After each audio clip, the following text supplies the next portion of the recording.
neutral monism a form of property dualism এই কথাটা দেখা যাচ্ছে? স্যার আচ্ছা, তাহলে গত ক্লাসে আমরা এই প্রশ্নটা জায়গায় এসে শেষ করেছিলাম। আজকে আমরা এখান থেকে শুরু করব, কিন্তু আমরা বরাবরই যেটা করে থাকি সেটা এখনো করব। সেটা হচ্ছে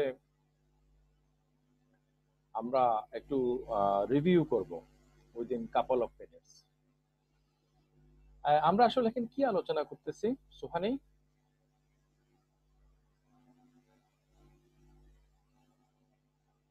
sir mind brain identity theory,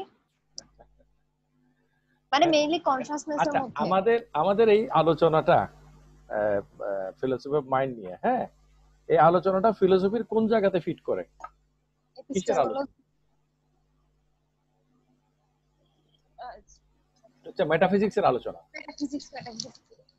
এই যেখানে একটা কোয়েশ্চেন দেখা যাচ্ছে না, হোয়াট ইজ রিয়েল, অথবা ওই যে আমরা যে থেলিসের ফিলোসফিতে পড়ছিল না, Milesian philosophy, what is the ultimate stuff of reality.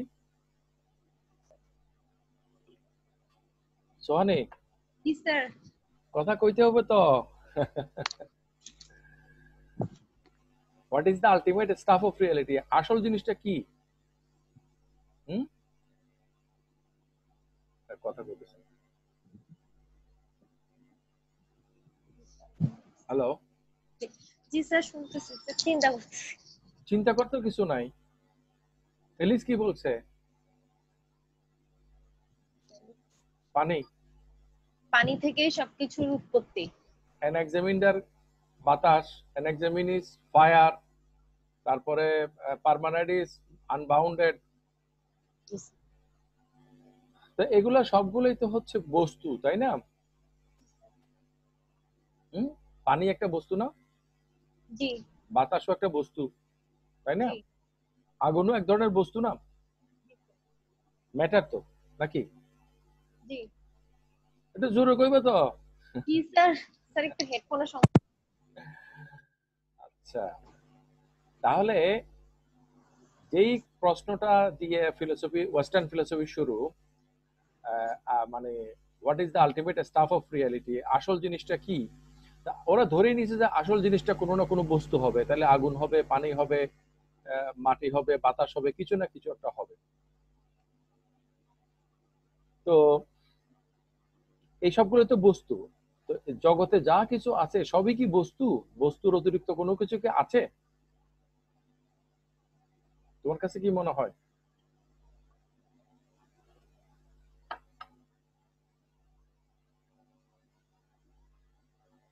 তো চলে গেছে, তাহলে অন্য একজন বলো। হ্যালো। হুম হুম আমার বারবার সাউন্ড উঠানামা করতেছে। এখন শোনা যাচ্ছে? জি স্যার। তাহলে বস্তুর অতিরিক্ত কোনো কিছু কি আছে? জি স্যার আছে। জি স্যার আছে। আচ্ছা, কেউ যদি বলে যে বস্তুর অতিরিক্ত কোনো কিছু নাই, তাকে আমরা কি বলবো? তাকে স্যার বস্তুবাদী বলবো। আচ্ছা, এই বস্তুবাদীরা কি মনে করে যে জগতে বিভিন্ন ভিন্ন যত জিনিস আছে সবগুলো আসলে একই জিনিস, নাকি আলাদা ক্যাটাগরি? স্যার একই ভাবে। অর্থাৎ আমরা যে ইলেকট্রন, প্রোটন, নিউট্রন সায়েন্সের মাধ্যমে যেটা জানি না, বিভিন্ন ধরনের কম্বিনেশনের মধ্যে বিভিন্ন জিনিস হয়। ওই যে জি স্যার। কেমিস্ট্রিতে পড়ছো না, ওই যে কি জানি এটা কি বলে, পর্যায় সারণী? জি স্যার পড়ছি মৌলিক পদার্থ। হ্যাঁ, কিন্তু এগুলো সবগুলোই বস্তু। জি তাহলে সত্তা মানে এন্টিটি, মানে ক্যাটাগরি হিসেবে কি একটা নাকি একাধিক? যারা বস্তুবাদী তারা মনে করে এন্টিটি হচ্ছে একটা। তাহলে তাদেরকে আমরা কি বলবো? এই যে এখানে আছে মনিস্ট, যারা মনিজম বিশ্বাস করে। আচ্ছা, তোমাদের প্লেটোর কথা মনে আছে? প্লেটো যে বলছিল যে ধারণার জগতই হচ্ছে আসল জগৎ, এবং বর্তমান এই যে জগৎ আমরা যেটা দেখি, পরিদৃশ্যমান জগৎ, এইটা হচ্ছে একটা ফেনোমেনন, ওয়ার্ল্ড অফ আইডিয়াস, এটাই হচ্ছে রিয়েল ওয়ার্ল্ড। ওই যে এলিগরি অফ দ্য কেভ, গুহার রূপক, মনে আছে? জি স্যার। তাহলে প্লেটোর মতে আসল জিনিসটা কি, বস্তু নাকি ধারণা, ভাব? ধারণা। তাহলে ধারণাটাই আসল। তাহলে ধারণা হলো মানে প্লেটোর মতো যারা আইডিয়ালিস্ট তাদের মতে আইডিয়াটাই রিয়েল, আর যারা মেটেরিয়ালিস্ট তাদের কাছে ম্যাটারটা রিয়েল। ম্যাটেরিয়াল। তাহলে এই আইডিয়ালিস্ট মেটেরিয়ালিস্ট উভয় হচ্ছে মনিস্ট, মানে একটাই আসল জিনিস। ঠিক আছে?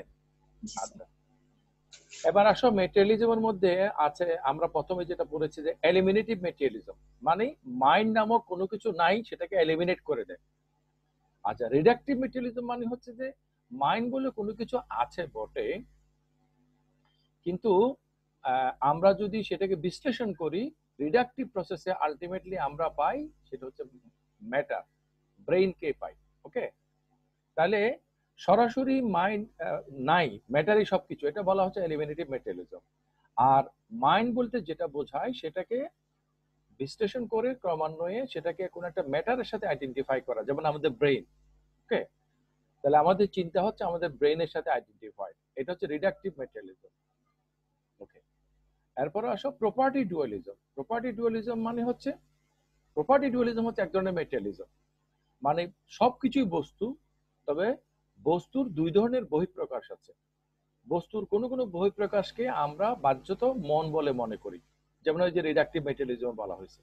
ওকে, তাহলে প্রপার্টি ডুয়ালিজম। আর এপিফেনোমেনালিজম হচ্ছে এগুলারই মতো একই জিনিস, যে mind is the byproduct of body. তাহলে আমরা যদি একটা স্রোতের দিকে তাকাই, তো একটা স্রোত যখন বয়ে যায় তখন কিছু আওয়াজ তৈরি হয়, ফেনা তৈরি হয়। তাহলে কুলু কুলু ধ্বনি, স্রোতের যে আওয়াজ, পানি বয়ে যাওয়ার যে আওয়াজ, পানির আওয়াজটা কিন্তু পানি তৈরি করে না, বরঞ্চ পানি বা স্রোত আওয়াজ তৈরি করে। তো তেমনি করে মানে আমাদের বডি থেকে মাইন্ড জেনারেট করে এবং বডি মাইন্ডকে ইনফ্লুয়েন্স করে, কিন্তু মাইন্ড বডিকে জেনারেট করে না এবং ইনফ্লুয়েন্স করে না। তাহলে মন হচ্ছে বস্তুর একটা উপজাত, বাই প্রোডাক্ট, এটা হচ্ছে এপিফেনোমেনালিজম। ওকে, তাহলে মেটেরিয়ালিজম ও মনিজম, আইডিয়ালিজম ও মনিজম। মাইন্ড ম্যাটারের ক্ষেত্রে আরেকটা হলো ডুয়ালিজম, যেটা ডেকার্ট মনে করে, যে কার্টেশিয়ান ডুয়ালিজম। ওকে, কার্টেশিয়ান ডুয়ালিজম অনুসারে দুই ধরনের সাবস্টেন্স, মাইন্ড একটা সাবস্টেন্স, ম্যাটার একটা সাবস্টেন্স। তাহলে দুই ধরনের দ্রব্য, মন একটা দ্রব্য, মনের কি আছে, মনের বিস্তৃতি নাই, কিন্তু মনের মধ্যে চিন্তন আছে। আর আর ধরনের সাবস্টেন্স হচ্ছে মেটেরিয়াল সাবস্টেন্স। মেটেরিয়াল সাবস্টেন্সের কি আছে, বিস্তৃতি আছে, মানে এটার স্পেশাল। স্পেশাল মানে SPATIAL, স্পেস থেকে স্পেশাল, মানে এটা কোনো না কোনো স্পেসের মধ্যে থাকবে। ওকে, সো এটা হচ্ছে যে কার্টেশিয়ান ডুয়ালিজম, তাহলে মাইন্ড ম্যাটার ডুয়ালিজম। তাহলে এখান থেকে আমরা পেলাম প্রপার্টি ডুয়ালিজম, এটা হচ্ছে একটা মেটেরিয়ালিস্টিক থিওরি। আর সাবস্টেন্স ডুয়ালিজম, এটা হচ্ছে একটা non materialistic theory, mind body dualism, ডেকার্টের মত বিশেষ করে। ওকে, তাহলে সাবস্টেন্স ডুয়ালিজম অনুসারে আসলে সাবস্টেন্স দুইটা, তো দুইটা এরকম ভিন্ন ভিন্ন সাবস্টেন্স একটার সাথে একটা কিভাবে কাজ করে, তখন ডেকার্ট ক্রিয়া প্রতিক্রিয়াবাদের কথা বলেছে। তো এইভাবে যে ক্রিয়া প্রতিক্রিয়া হবে এটা কে ঠিক করেছে? ডেকার্টের উত্তর হচ্ছে গড এটা ঠিক করেছে। এখানে রাসেল এসে বলছে, রাসেল মেটেরিয়ালিজমের বিপক্ষে এবং মাইন্ড বডি ডুয়ালিজম যেটা ডেকার্টের সেটারও বিপক্ষে। রাসেল বলছে মাইন্ড বডি দুইটাই রিয়াল। বডিটাকে আমরা কার্যকরণ, বস্তুগত কার্যকরণ প্রক্রিয়াতে পাই, আর যেটা মাইন্ড সেটাকে আমরা ইন্ট্রোস্পেকশনের মাধ্যমে পাই। দুই দিক থেকে দুইটাই রিয়াল এবং দুইটা পরস্পরের উপর ক্রিয়া প্রতিক্রিয়া করে। তাহলে ডেকার্টের ডুয়ালিজমের সাথে রাসেলের মনিজমের পার্থক্য হচ্ছে, রাসেল বলতে চাচ্ছে এই যে দুইটা আলাদা জিনিস, বডি এবং মাইন্ড, এই দুইটা কিন্তু আসলে একই জিনিস। তাহলে কোন জিনিস থেকে দুটো জিনিস হয়েছে? বলতে না, কোন জিনিস থেকে হয় নাই, এটা একই জিনিসকে দুই ভাবে দেখা যায়। তাহলে রাসেল বডি এবং মাইন্ড দুটাকে আলাদা এবং একটার সাথে একটা ক্রিয়া প্রতিক্রিয়া করে, যেরকম করে ডেকার্ট বলেছে, কিন্তু সে কার্টেশিয়ান ডুয়ালিজমকে সাপোর্ট করে না। কারণ কার্টেশিয়ান ডুয়ালিজমে মাইন্ড বডি দুইটাই আসছে ঈশ্বরের কাছ থেকে এবং ঈশ্বর সেটাকে রেগুলেট করে। ডেকার্ট, রাসেল কিন্তু এ ধরনের কোনো ঈশ্বরের কথা বলে নাই। ওকে, আবার রাসেলের যে মনিজম সেটা মেটেরিয়ালিজমের বিপক্ষে, কারণ মেটেরিয়ালিজম বলছে ম্যাটারটাই রিয়েল, আর বডিটা, মাইন্ডটা হচ্ছে কি এপিফেনোমেনন, মানে বাই প্রোডাক্ট। ওকে, মানে বস্তুরই একটা প্রপার্টি হচ্ছে চিন্তা করা। যেমন আমাদের ব্রেন এটা চিন্তা করে, গত ক্লাসে আমি বলেছি যে চুম্বক যেভাবে আকর্ষণ করে বা বিকর্ষণ করে, তেমনি আমাদের মস্তিষ্ক সেটা চিন্তা করে। ওকে, তো আসল জিনিসটা হলো ম্যাটার, কিন্তু রাসেল বলবে না আসল জিনিস শুধু ম্যাটার না, ম্যাটার যেরকম আসল, মাইন্ডও যেরকম আসল। ম্যাটারকে জানতে হয় ফিজিক্যাল কজাল প্রসেসে, আর মাইন্ডকে জানতে হয় ইন্ট্রোস্পেকটিভ প্রসেসে। এইটা হচ্ছে নিউট্রাল মনিজম। ওকে, এইটুকুর মধ্যে যারা বুঝো নাই তারা আমাকে বলবে প্লিজ।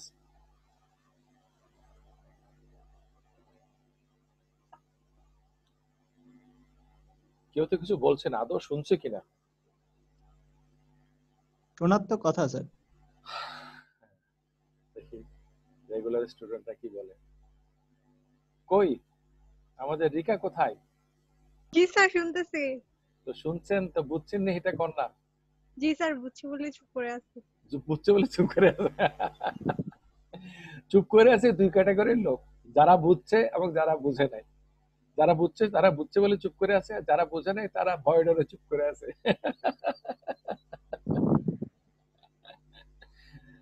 আচ্ছা, আমি ধরে নিচ্ছি যে সবাই আমার এই কথাগুলো বুঝেছ। তাহলে আমরা আমাদের আজকের আলোচনা শুরু করি। ওকে, তাহলে নিউট্রাল মনিজমটা কেন নিউট্রাল? কারণ আমরা বডির পক্ষেও যাব না, এই যে মেটালিজমের মতো, আবার আমরা মাইন্ডের পক্ষেও যাব না, মানে ডেকার্টের মতো করে। ওকে, এই এটা আমরা নিউট্রাল থাকবো রাসেলের মতে। এবং মনিজম মানে হলো যে যদিও মাইন্ড বডি দুইটা রিয়েল, কিন্তু দুইটা সেপারেট না। মানে একটা মুদ্রাকে যখন আমি এদিক থেকে দেখি তখন একভাবে দেখি, যখন অন্যভাবে দেখি তখন অন্যভাবে দেখি। ওকে, তাহলে এই যে আমার হাতে 100 টাকার নোট, এটার এই পাশের ছবিটা যেরকম, এই পাশের ছবিটা ভিন্ন রকম। তাহলে একদিক থেকে দেখলে একরকম, আরেক দিক থেকে দেখলে একরকম, কিন্তু উভয় পিঠটা হচ্ছে সেম ভ্যালু। তেমনি করে বলছে যে জগতের আদি যে রিয়ালিটি, মূল যে জিনিসটা সেটা একটাই, কিন্তু একটা জিনিসকে যখন আমরা বস্তু হিসেবে বিবেচনা করি তখন সেটা বস্তু কার্যকারণ সম্পর্কের অনিবার্যতার মাধ্যমে সেটাকে আমরা পাই। আর যখন আমরা ইন্ট্রোস্পেকশনের মাধ্যমে, কনসাসনেসের মাধ্যমে কগনিটিভলি দেখি ভিতর থেকে, তখন সেটা হচ্ছে কোয়ালিটেটিভ দিকটা দেখি। তাহলে একদিকে কোয়ান্টিটেটিভ দিক, একদিকে কোয়ালিটেটিভ দিক, দুইটা মিলে হচ্ছে রিয়ালিটিটা। যেমন করে এই মুদ্রার উভয় পৃষ্ঠা মিলে হচ্ছে মুদ্রাটা, উভয় দিক থেকে সমমূল্য। এই হিসেবে হচ্ছে যে এটা নিউট্রাল মনিজম।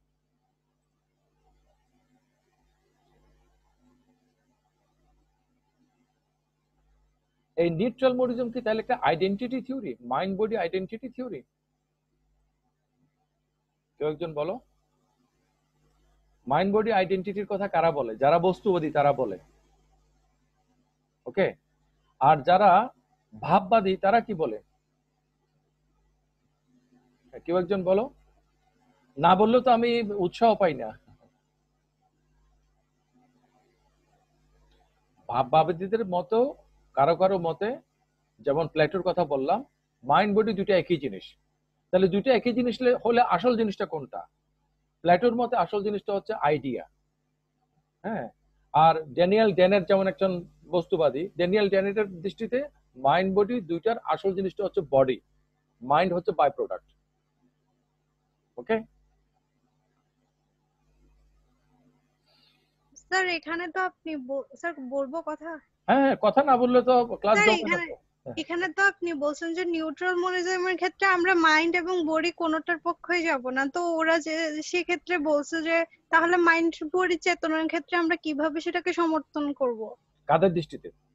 যে বস্তুবাদীদের ক্ষেত্রে। বস্তুবাদীরা বলবে বাহ্যিকভাবে আমরা মাইন্ড বডি দুইটা দেখি, কিন্তু আসল জিনিসটা হচ্ছে বডি।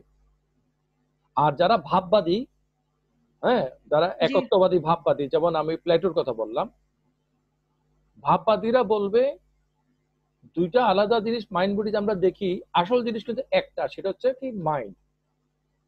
তাহলে বডি বডি হচ্ছে যে মাইন্ডের বাই প্রোডাক্ট, মাইন্ডের ফেনোমেনন। ওকে, জি স্যার। আচ্ছা, তাহলে আমরা পরবর্তী অগ্রসর হই। হ্যাঁ, এখন রাসেল যে নিউট্রাল মনিজমের কথা বলে, এই নিউট্রাল মনিজমটা কে কি আমরা এক দৃষ্টিতে আইডেন্টিটি থিওরি বলতে পারবো?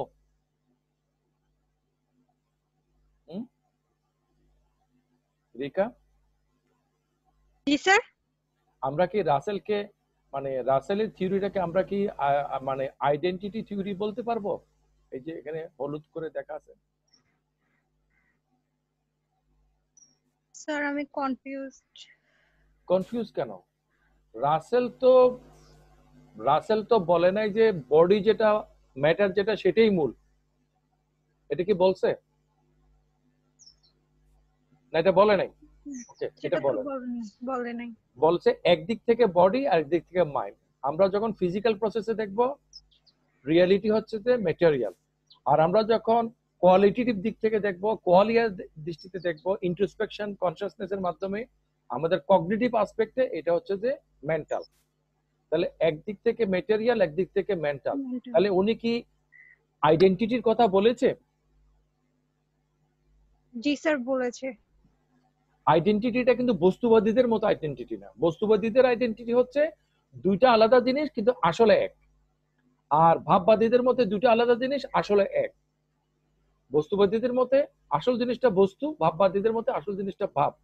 হ্যাঁ, এখন রাসেল এই দুইটার সাথে দ্বিমত পোষণ করে, বলছে যে দুইটা আলাদা কিন্তু আলাদাভাবে দেখার কারণে, কিন্তু আসলে জিনিসটা কিন্তু এক।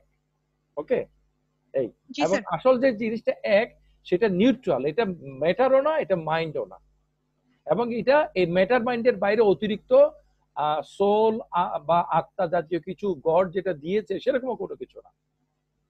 ওকে, একই জিনিসকে এই যে যেটা বললাম একই জিনিসকে দুই দিক থেকে দেখার ব্যাপার। ওকে,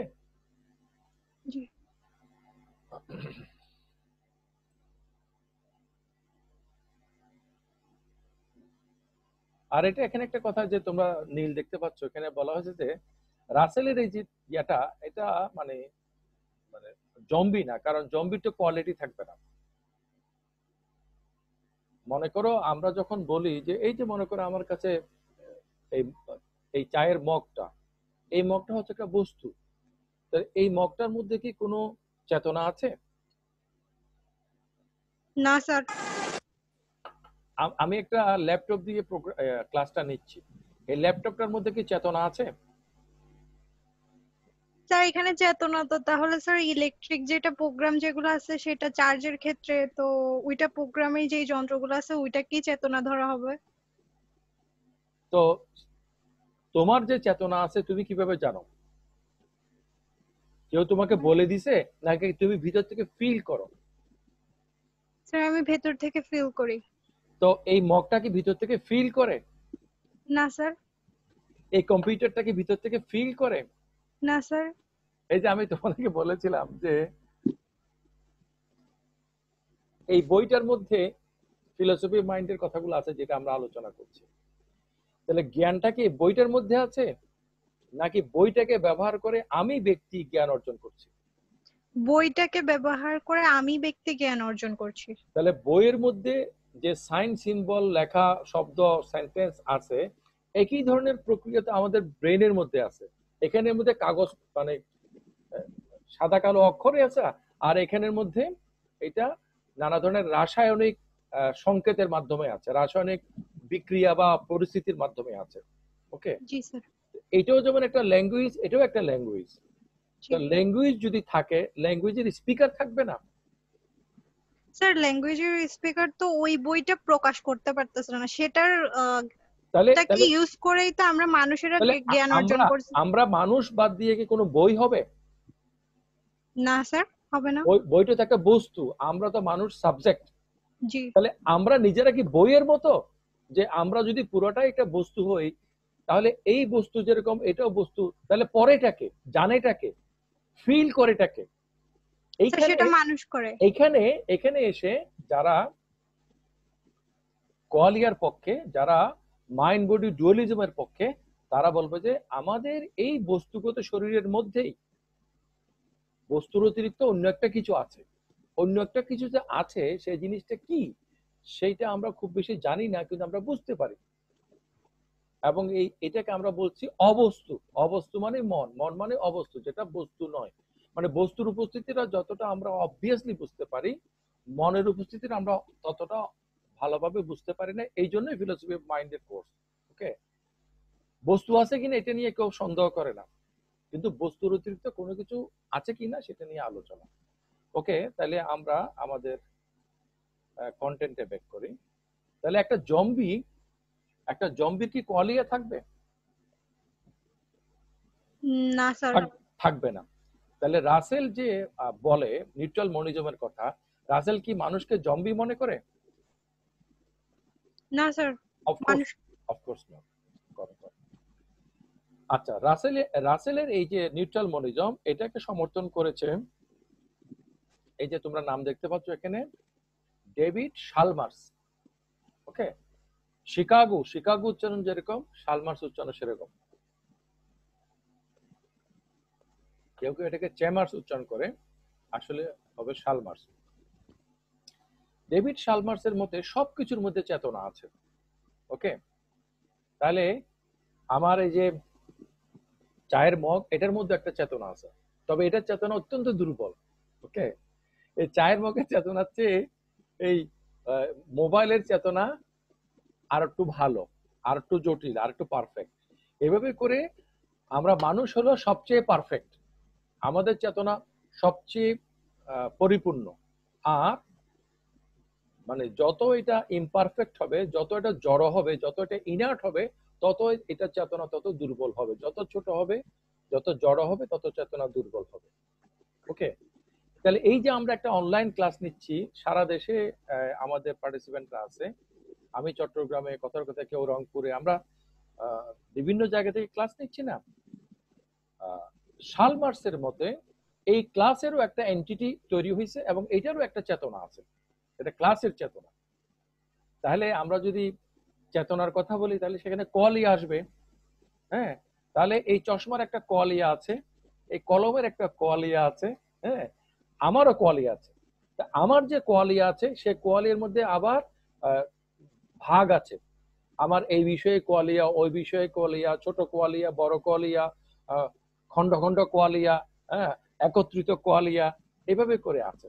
তাহলে আমার যে সত্যটা গড়ে উঠছে, এরকম ছোট ছোট চেতনা থেকে এগুলো গড়ে উঠছে।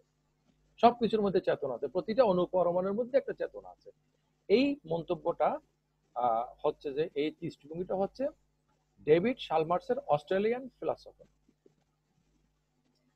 এইটার সমালোচনা হচ্ছে যে আমরা যে বলি যে আমাদের প্রোটোকোয়ালিয়া, প্রোটো মানেই ছোট, তাহলে প্রোটোকোয়ালিয়া, তাহলে আমাদের প্রোটো সাবজেক্ট মানে আমি যে ব্যক্তি, আমার ভিতরে ছোট ছোট আমি, আমার মাইন্ডের ছোট ছোট মাইন্ড, এই যে ছোট ছোট বালুকণা, বিন্দু বিন্দু জল গড়ে তুলে মহাদেশ সাগর অতল, সেরকম প্রোটোকোয়ালিয়া মানে ছোট কোয়ালিয়া থেকে আস্তে আস্তে বড় কোয়ালিয়া। প্রোটো মানে ছোট, ছোট মাইন্ড থেকে একটা বড় মাইন্ড। হ্যাঁ, আমাদের সাবজেক্ট, আমাদের যে সত্তা, এটাও একটা এরকম খন্ড খন্ড অংশের সমষ্টি। কিন্তু সমালোচনাটা হচ্ছে যে আমরা চেতনা অনুভব করি, তখন চেতনাটাকে আমরা সিঙ্গেল, এই যেখানে আমি দেখছো সিঙ্গেল এক্সপেরিয়েন্স হিসেবে পাই, composite of billions of tiny proto experience পাই না। তাহলে আমার শরীরের মধ্যে মানে বিলিয়নস অফ সেল আছে। প্রতিটা সেলের যদি আলাদা চেতনা হয়, তাহলে আমি হচ্ছে যে এরকম বিলিয়নস অফ ছোট ছোট আমির সমষ্টি। কিন্তু আমি যখন নিজেকে ফিল করি ইন্ট্রোস্পেকশনে, বা কেউ যখন ফিল করে, তখন কিন্তু নিজেকে সে এরকম billions of tiny proto experience হিসেবে পায় না, সে নিজেকে একটা সমগ্র হিসেবে পায়। সেই হিসাবে আমরা বলতে পারি যে শালমার্সের এই তত্ত্বটা, এটা রাসেলের সাথে মিলে কিছুটা, কিন্তু আসলে এটা হচ্ছে এক form of property dualism. Property dualism আমরা আলোচনা করেছিলাম, মনে আছে? এই যে উপরে প্রপার্টি ডুয়ালিজম। প্রপার্টি ডুয়ালিজম হচ্ছে মেটেরিয়ালিজমের একটা ফর্ম, মানে একই ম্যাটারের দুই ধরনের প্রপার্টি, বস্তুর বস্তুগত প্রপার্টি, বস্তুর অবস্তুগত প্রপার্টি। এবং অবস্তুগত প্রপার্টি, যেসব প্রপার্টি দেখে মনে হয় যেন মন একটা কিছু আছে, সেটাকে যখন আমরা একটা রিডাকটিভ প্রসেসে অ্যানালাইসিস করি, তখন আলটিমেটলি আমরা ম্যাটারটাকে পাই। এবং যেটা আমরা মাইন্ড বলি, এই মাইন্ড হচ্ছে এপিফেনোমেনন, মানে উপবস্তু, বাই প্রোডাক্ট অফ ম্যাটার। তাহলে ডেভিড শালমার্সের যে প্যানসাইকিজম, এটা আসলে এক ধরনের আমরা বলতে পারি যে প্রপার্টি ডুয়ালিজমের ফর্ম। ওকে, এবং প্রপার্টি ডুয়ালিজম আমাদেরকে এপিফেনোমেনালিজমের দিকে নিয়ে যায়। ওকে, তাহলে এবার আসো এই প্রপার্টি ডুয়ালিজম এবং এটার অনিবার্য পরিণতি হচ্ছে এপিফেনোমেনালিজম, এটার সমস্যা কি সেটা নিয়ে আমরা আলোচনা করব। তার আগে আমি এতক্ষণ যে আলোচনা করেছিলাম এইটার উপরে কারো যদি কোনো প্রশ্ন থাকে।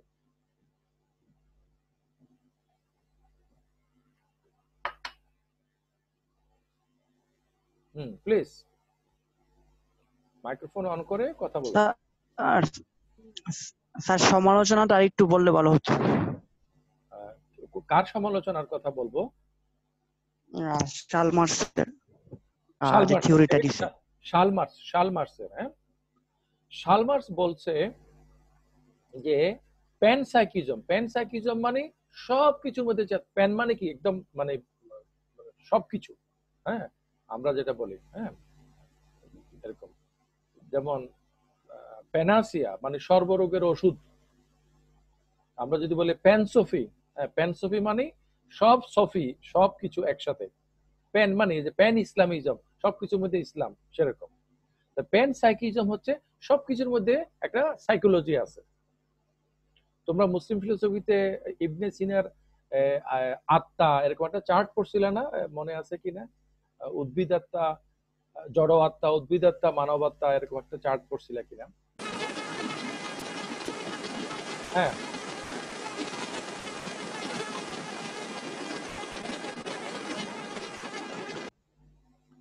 আচ্ছা, তো সেরকম সবকিছুর মধ্যে আত্মা আছে, সবকিছুর মধ্যে মন আছে। তাহলে এই যে এই কলমটা, কথার কথা, এই কলমটা আমি যদি ধরি এই স্কেলটা থেকে কলমটা উন্নত। নাজবুল, শুনতে পাচ্ছ? হ্যাঁ জি স্যার, শুনতেছি। তাহলে বস্তুগুলোর মধ্যে একটা বস্তু আরেকটা বস্তু থেকে উন্নত না?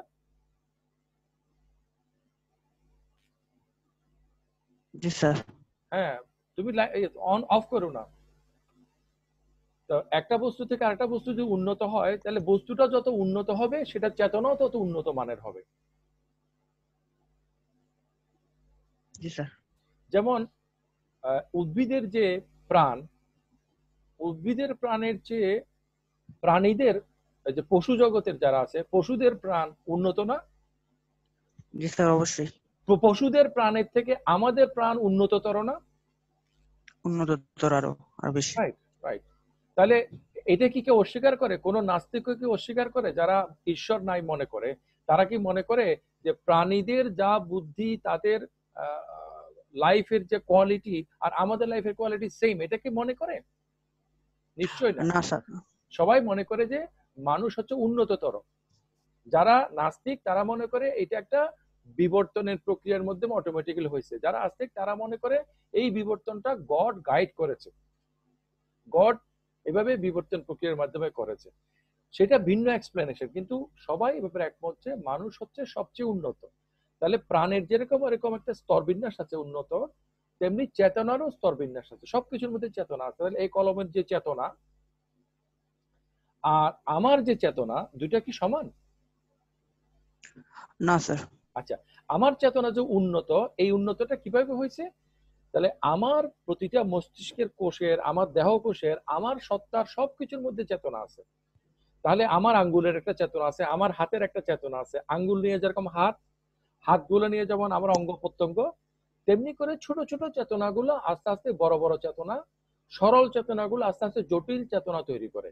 এভাবে আমাদের একটা সামগ্রিক জটিল কনসাসনেস তৈরি হয়েছে। এটা হচ্ছে শালমার্সের কথা। আর সমালোচনাটা হচ্ছে যে আমরা যখন চেতনার দিকে তাকাই ইন্ট্রোস্পেকশনের মাধ্যমে, তখন কিন্তু আমরা ফিল করি না যে আমাদের ছোট ছোট চেতনার মাধ্যমে বড় হচ্ছে। আমরা কিন্তু চেতনাকে একসাথে ফিল করি। যা কিছু আমরা ফিল করি একই সাথে ফিল করি। আমি যখন আমি মি ওই যে ডেকার্ট যেটা বলেছে, I think therefore I am cogito. আমি যখন আমার সেলফ সম্বন্ধে চিন্তা করি, আমি কি আমার সেলফকে কি ভাগ ভাগ করে চিন্তা করি নাকি সামগ্রিকভাবে চিন্তা করি? সামগ্রিকভাবে। সেই জন্যই এটা হচ্ছে যে সমালোচনা, যে বলতেছে যে প্যানসাইকিজম যেটা, এই প্যানসাইকিজমটা আসলে মূলত মানে এটা রাসেলের নিউট্রাল মনোজমের সাথে কিছুটা মিললো, এটা মূলত মেটেরিয়ালিজমের সাথে মিলে। ডেভিড শালমার্স হচ্ছে একজন সায়েন্টিফিক রিয়ালিস্ট। ওকে, তো ডেভিড শালমার্স মনে করে মনের অস্তিত্ব আছে, তবে সেই মনটা কিন্তু এক ধরনের বস্তু। তবে বর্তমান বিজ্ঞান এই বস্তুটাকে ধরতে পারতেছে না, ভবিষ্যতের বিজ্ঞান এটাকে হিসাবের মধ্যে আনতে পারবে। কিন্তু তাহলে ভবিষ্যতের বিজ্ঞান পারতেছে না মানে এটা এতটাই সূক্ষ্ম যে বর্তমান বিজ্ঞান ধরতে পারতেছে না। মানে যেমন বর্তমান বিজ্ঞান, নাজমুল কি আছো? জি স্যার, শুনতেছি। আচ্ছা, বর্তমান বিজ্ঞান বস্তুর কতটুকু ভিতরে গেছে, অণু পার হইয়া, পরমাণু পার হইয়া আরো ভিতরে কোয়ান্টাম স্টেটের মধ্যে গেছে। কিন্তু কোয়ান্টাম স্টেট গুলো ঠিক কিভাবে কাজ করে এটা কি বর্তমান বিজ্ঞান ধরতে পেরেছে? পারে নাই। এই জন্য যে ওই যে আনসার্টেনটির কথা বলা হয়, তাই না? জি স্যার। আচ্ছা, তাহলে অতীতের বিজ্ঞান অণু পর্যন্ত যাইতে পারে নাই। ডাল্টন অণু আবিষ্কার করার পরে আস্তে আস্তে পরমাণু আবিষ্কার করার পরে এভাবে করে ভিতরে যাচ্ছে। তাহলে বর্তমান বিজ্ঞান যা কিছু পারে নাই সেটা বৈজ্ঞানিক অগ্রগতির একটা সমস্যা। কিন্তু বর্তমান বিজ্ঞান না পারলেও ভবিষ্যতের বিজ্ঞান আমরা যেটাকে মাইন্ড বলতেছি সেটাকে আইডেন্টিফাই করতে পারবে এবং সেটাকে মানে এক্সপেরিমেন্টের মধ্যে আনতে পারবে।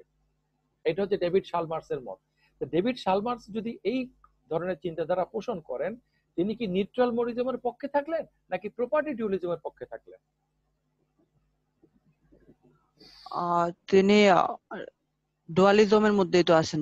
তিনি বলতেছেন যে বস্তু আছে, প্রত্যেকটা বস্তুর আলাদা একটা চেতনা আছে, আবার বস্তুও আছে, মানে একটা ডুয়ালিজম চলে আসলো না? এই এই ডুয়ালিজমের ক্ষেত্রে বস্তু আছে, চেতনাও আছে, কিন্তু আসল জিনিসটা কি? আসল জিনিসটা এই যে প্রপার্টি ডুয়ালিজমের কথা যারা বলে, তিনি নির্দিষ্ট করে নাই। তারা বলতে চাচ্ছে যে আসল জিনিসটা হচ্ছে বস্তু। আর যারা ডুয়ালিস্ট মানে মাইন্ডে বিশ্বাস করে তারা বলে যে আসল জিনিসটা বস্তু এবং মাইন্ড দুইটাই, বরঞ্চ ঈশ্বর এটার মধ্যে একটা ক্রিয়া প্রতিক্রিয়া সম্পর্ক তৈরি করে দিতে, বা প্যারালেলিজমের কথা বলেছে। ওকে, তাহলে আমরা কি এরপর আগাইতে পারি নাজমুল? জি স্যার। আচ্ছা, তারপরও এই ভিডিওটা তোমরা পরে আবার দেখবা এবং এই লেখাগুলো পড়বা, বোঝার চেষ্টা করবা। ওকে, আচ্ছা, এখন আমরা এই প্রপার্টি ডুয়ালিজম যেটা মেটেরিয়ালিজমের একটা ফর্ম আমরা বলেছি, এটা সমস্যাটা কি? তাহলে বস্তুর মন, বস্তুর বস্তু গুণ আছে, বস্তুর অবস্তু বা মন নির্ধারিত গুণ আছে, কিন্তু আসলে সেগুলো বস্তু থেকে আসছে। তাহলে প্রশ্নটা হলো যে বস্তু এবং মন দুটো কি একই জিনিস নাকি আলাদা জিনিস? নাজমুল তুমি বলো। স্যার আমি একটু কানেকশনটা প্রবলেম ছিল একটু। আচ্ছা, বস্তু, হ্যালো স্যার। স্যার বলেন, শুনতেছি এখন। বস্তু এবং মন এই দুইটা কি একই জিনিস না আলাদা জিনিস? আমরা আলোচনাটা শুরু করেছি, ফিলোসফি অফ মাইন্ডের আলোচনাটা, আজকের আলোচনা না, আলোচনাটা আমরা শুরু করি সবাই এই জায়গা থেকে যে আমরা মনে করি যে আমাদের একটা মন আছে। তা আমরা যেটা মনে করি এই মনে করাটা কি আসলেই ঠিক হচ্ছে? বস্তুবাদীরা বলবে যে এটা ভুল হচ্ছে, আর যারা দ্বৈতবাদী তারা বলবে না, ভুল হচ্ছে না, আমাদের আলাদা একটা মন আছে। তাহলে মন শরীরের সাথে কিভাবে কাজ করে সেটা ভিন্ন প্রশ্ন। তাহলে আলোচনাটা শুরু হয়েছে বস্তু এবং মন দুইটা আলাদা জিনিস। হ্যাঁ, জি স্যার। এইটা বলার পরে যখন বস্তুবাদীরা যখন উপবস্তুবাদের কথা বলবে, অর্থাৎ mind is the byproduct of body, তাহলে বস্তু কিভাবে বস্তু থেকে ভিন্নতর একটা জিনিস মাইন্ডকে জেনারেট করে? বস্তু থেকে তো বস্তুই আসবে, বস্তু থেকে তো মন আসার কথা না।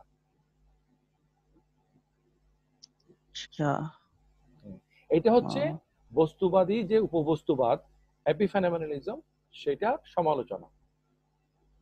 ওকে, আচ্ছা, আরেকটা সমালোচনা হচ্ছে মন যদি একটা সত্যিকারের এন্টিটি হয়ে থাকে হ্যাঁ, একটা তো হচ্ছে যে সে মানে বস্তু থেকে তো বস্তু আসবে, বস্তু থেকে তো মন আসার কথা না। হ্যাঁ, তাহলে বস্তু বস্তু কিভাবে মন তৈরি করে, এইটা হলো মানে উপবস্তুবাদ, যেটা বস্তুবাদের একটা ধরন, সেটা একটা সমালোচনা। আরটা হলো যে মন যদি আলাদা হয় তো সেইটা কোনো ভূমিকা রাখবে না কেন? আমরা তো মানে এক্সপেরিয়েন্সের মধ্যে পাই যে সামটাইমস বডি মাইন্ডের উপরে এবং সামটাইমস মাইন্ড বডির উপরে ক্রিয়া প্রতিক্রিয়া করে, যেটা ডেকার্ট বলেছে। ওকে, আর উপবস্তুবাদীদের মত অনুসারে সবসময় বস্তু মনের উপরে প্রভাব বিস্তার করবে, মনের কোনো ক্ষমতা নাই ইন্ডিপেন্ডেন্টলি বস্তুর উপর প্রভাব বিস্তার করা। তাহলে দুটো সমালোচনা, যে কিভাবে বস্তু থেকে মন আসছে, আর মন যদি এসেই থাকে সেটার কোনো ভূমিকা থাকবে না কেন। এগুলোর কোনো সুদুত্তর উপবস্তুবাদের যারা পক্ষপাতী, এপিফেনোমেনালিজম পক্ষপাতী, তারা এটা দিতে পারে নাই।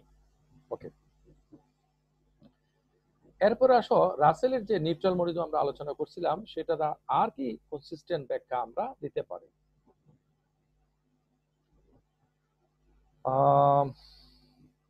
আমরা এর আগের ক্লাসগুলোতে আলোচনা করেছিলাম যে আমরা যখন কোনো নলেজ অ্যাকোয়ার করি তখন একটা রিপ্রেজেন্টেশনের মাধ্যমে সেটাকে করি। ওকে, এটা একদম সত্য কথা। যখন আমরা একটা বই থেকে পড়ি তখন এই যে লেখাগুলা, এগুলাকে আমরা এক ধরনের সাইন সিম্বল রিপ্রেজেন্টেশন হিসেবে ইউজ করি। ওকে, আমি যখন কলম ও কলম কথাটা লিখি তখন ওই লেখাটা এই জিনিসটাকে রিপ্রেজেন্ট করে। তাহলে আমি যখন এখানে কলম কথাটা লিখলাম, হাতের এই কলম, এইটা যখন জ্ঞান হিসেবে আমার মস্তিষ্কে ঢুকলো, সেখানে কিন্তু এই কলমটাও ঢুকে নেই, কলম ও কলম অথবা ইংরেজিতে PEN পেন, এই শব্দগুলো কিন্তু আমার মাথার মধ্যে ঢুকে নেই। তাহলে এইটা থেকে আরেকটা হায়ার রিপ্রেজেন্টেশন আমার মাইন্ডের মধ্যে ক্রিয়েট হয়েছে। এইভাবে আমরা রিপ্রেজেন্টেশনের মাধ্যমে জানি। কিন্তু বস্তুবাদীরা বলবে জ্ঞান হলো এই রিপ্রেজেন্টেশনই। আর যারা বস্তুবাদীর বিপক্ষে তারা বলবে রিপ্রেজেন্টেশন কখনো অরিজিনালকে বাদ দেয় না। তাহলে আমার প্রতিনিধি কখনো আমি হয়ে উঠবে না। ওকে, আমি আমাকে প্রতিনিধিত্ব করতে পারি। তাহলে আমি যখন আমাকে প্রতিনিধিত্ব করি, তখন আমি একটা ফর্মে, আর আমি রিয়েলি যা সেটা আর একটা ফর্মে। তাহলে আমার সাথে আমার রিপ্রেজেন্টেশনের সম্পর্ক হচ্ছে নেসেসারি রিলেশন, আমার সাথে আমার রিপ্রেজেন্টেশন সম্পর্ক আইডেন্টিক্যাল না, মানে দুটো আমরা একই না।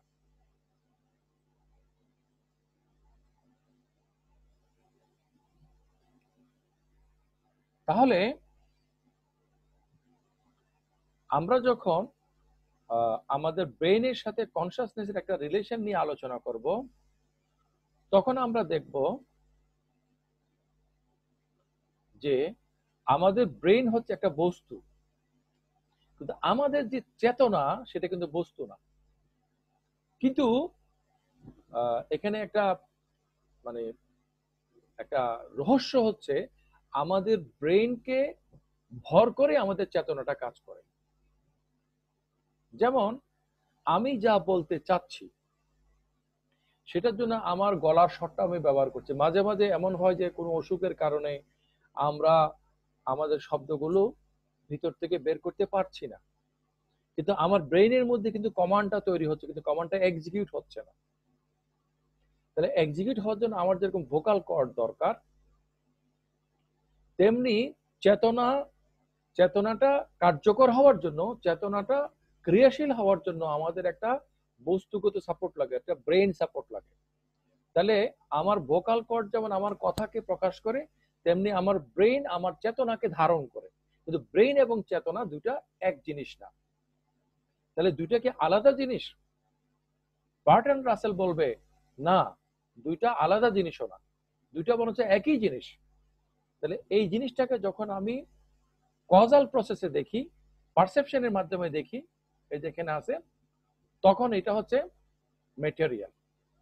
আর যখন আমি এটাকে ইন্ট্রোস্পেকশনের মাধ্যমে দেখি, তখন এটা হচ্ছে মেন্টাল। ওকে, তাহলে মানে আসল যে জিনিসটা, এটা কি ম্যাটেরিয়াল না মেন্টাল? বার্ট্রান্ড রাসেল বলবে যে আমরা এটা কিভাবে জানছি, আমরা কি এটাকে পারসেপশনের মাধ্যমে জানছি?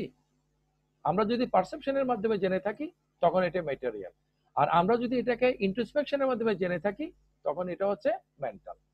তাহলে ব্যাপারটা হচ্ছে যে এই নিউট্রাল এন্টিটিটা এটা কি, এটার যে ডিফারেন্স, এই জিনিসটা হচ্ছে এপিস্টেমোলজিক্যাল ডিফারেন্স, এটা মেটাফিজিক্যাল ডিফারেন্স না। মেটাফিজিক্যালি জিনিসটা এক, সেই এক জিনিসটা কি, এক জিনিসটা হচ্ছে নিউট্রাল একটা জিনিস। তাহলে আমি আমার যদি এই একটা 100 টাকার নোট দিয়ে যদি দেখাই, এই 100 টাকার নোটের পরিবর্তে যদি 100 টাকার একটা কয়েন বানানো হয়, বাংলাদেশ সরকার যদি একটা কয়েন দেয়, কথার কথা, তাহলে কেউ আমাকে একজন বলো সেই কয়েনটা কি 100 টাকাই হবে? 100 টাকার কয়েন এবং 100 টাকার নোট দুটার মধ্যে পার্থক্য কি? বস্তুগত কয়েন ব্যাপার। হ্যাঁ, একজন বলো। স্যার অ্যাপিয়ারেন্সের দিক থেকে একটু পার্থক্য হতে পারে। কেমন দুটাই 100 টাকা তো, দেখায়, দুইটা দুই রকম একটার মূল্য তো 101 টাকা না, দেখাবে। এবং একটার মূল্য তো 99 টাকা না, নাকি?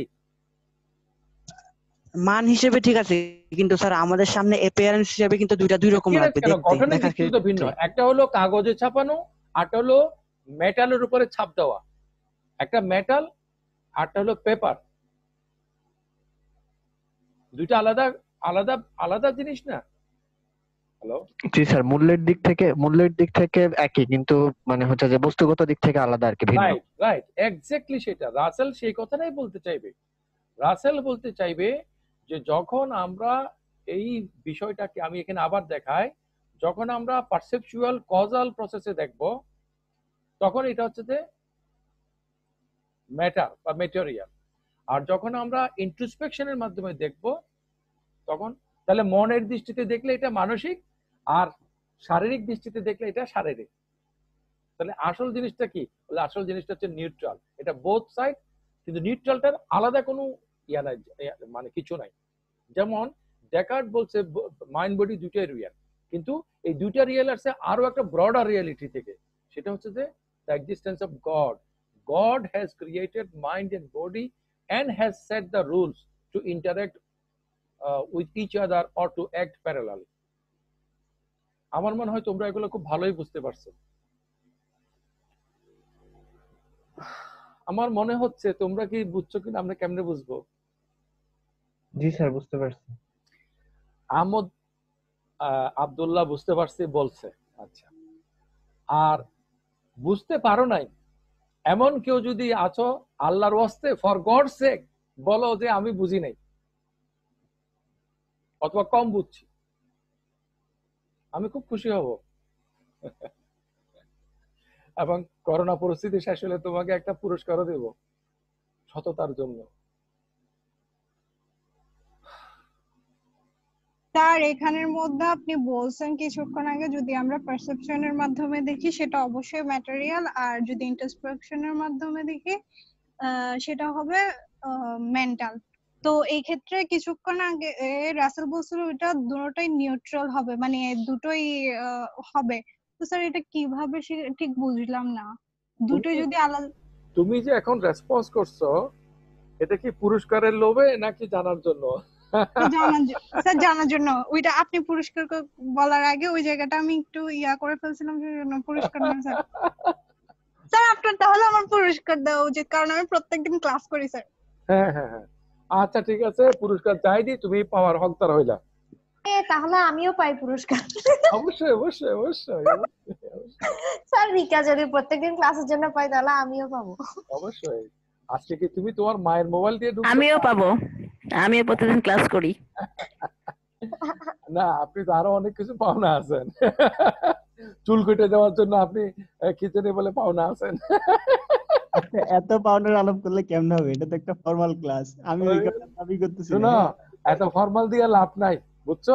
এই যে কাফলিং পড়ছি দেখানোর জন্য, এখন গরম লাগতেছে এটা। আচ্ছা, তাহলে ভালো কথা বলি, আপনাকে আজকে ভালো দেখাচ্ছে, অন্যদিন তো অনেক টায়ার্ড লাগে, আজকে আলহামদুলিল্লাহ ভালোই লাগে। আরে না, আজকে ওই যে মোবাইলের ওয়েবক্যাম ইউজ করতেছি তো সেজন্য, ল্যাপটপের ওয়েবক্যাম তো খুব দুর্বল। ও আচ্ছা, না এমনি আজকে ভালো দেখাচ্ছে। আচ্ছা আচ্ছা। তো এই যেটা রিকা যে প্রশ্নটা করলা সেটা হচ্ছে যে এইটা নিউট্রাল, কারণ এইটা বস্তুবাদীরা বলছে যে বস্তু এবং মন বাহ্যিকভাবে দুইটা দেখা গেল, আসলে কিন্তু একটা। আর যারা ভাববাদী মানে রেডিক্যাল আইডিয়ালিস্ট, যেমন প্লেটোর কথা বললাম, তারা বলবে যে বস্তু তুমি যা দেখো কিন্তু বস্তুগুলো আসলে আসল না, আসল হলো বস্তুর ভাবটা। ওই যে বলছিলাম যে তুমি যখন একটা সার্কেল আঁকো, কোনো সার্কেলে পারফেক্ট হয় না, পারফেক্ট একটা সার্কেলের আইডিয়া আছে বলেই সব সার্কেল গুলো সার্কেল হয়ে ওঠে। পারফেক্ট একটা কলমের ধারণা আছে বলেই বিভিন্ন ধরনের কলমগুলো শেষ পর্যন্ত কলম হয়ে ওঠে। তাহলে এই মানে মেটেরিয়ালিস্ট এবং আইডিয়ালিস্ট উভয়ে কিন্তু মনিস্ট, তারা মনে করে আসল জিনিস একটা। আর বার্টন রাসেল কিন্তু বলছে যে না, আসল জিনিস একটা না, আসল জিনিস দুইটা। আসল জিনিস দুইটা, এটা তো ডেকার্টও বলেছে। তাহলে ডেকার্টের সাথে রাসেলের পার্থক্য কি? ডেকার্ট তো বলছে যে মাইন্ড বডি দুইটাই রিয়েল এবং একটা একটাকে ইন্টারঅ্যাক্ট করে। ওকে, জি স্যার। কিন্তু রাসেল বলবে যে মাইন্ড বডি দুইটাই রিয়েল, একটা একটাকে ইন্টারঅ্যাক্ট করে, কিন্তু এই দুইটা তৃতীয় একটা হায়ার কোনো কিছু থেকে আসে নাই। এই যে দুইটা আমরা রিয়েল জিনিস দেখি, এই দুইটা রিয়েল হচ্ছে যে একই রিয়ালিটির ভিন্ন পিঠ, যেমন করে আমরা একই মুদ্রার ভিন্ন পিঠে দেখি। ওকে, জি। আচ্ছা, তাহলে কারোর প্রশ্ন থাকলে বলতে পারো, আমরা নাহলে পরবর্তী আলোচনা যাব।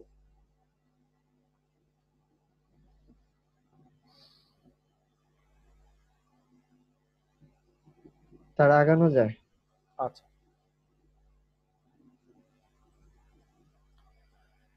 এরপরে আমরা আলোচনা করব এই চ্যাপ্টারের লাস্ট দুইটা টপিকের একটা, এটা আছে, আর একটা হলো the binding problem. Okay, the binding problem, এবং এখন আমরা আলোচনা করব consciousness, intentionality, subjectivity. According to the materialist. আচ্ছা, আমি আমার এই যে স্ক্রিনে লেখাটা তোমরা কি পড়তে পারতেছো?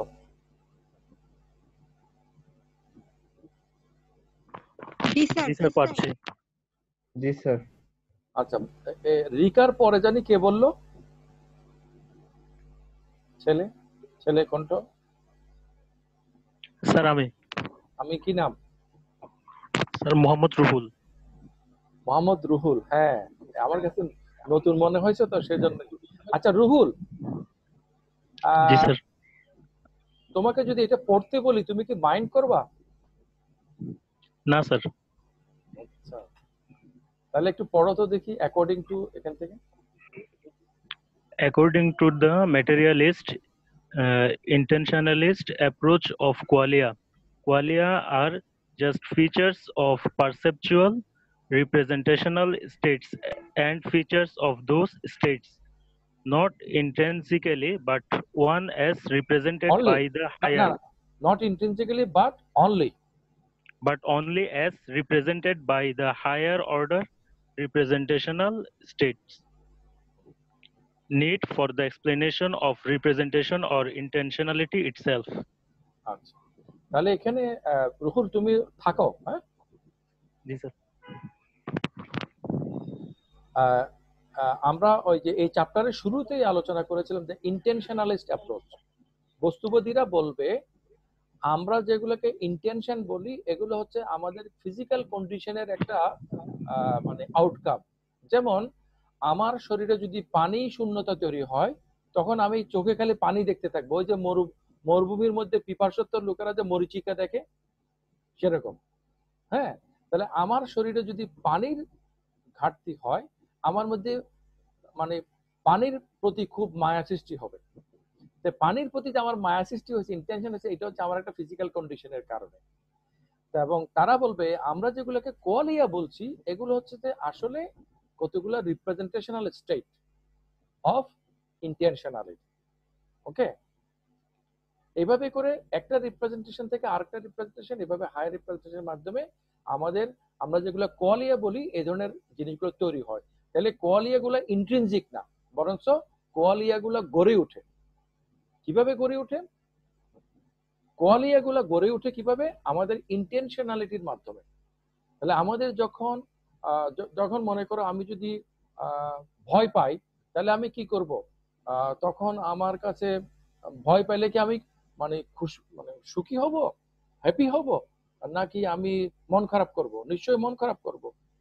তাহলে এইভাবে করে যারা বস্তুবাদী তারা বলবে যে আমাদের ইন্টেনশনাল স্টেট, যেটা আমাদের একটা ফিজিক্যাল কন্ডিশনের আউটকাম, সেগুলোর মাধ্যমে আমাদের যে সাবজেক্টিভ এক্সপেরিয়েন্স বা কোয়ালিয়া সেগুলো গড়ে ওঠে।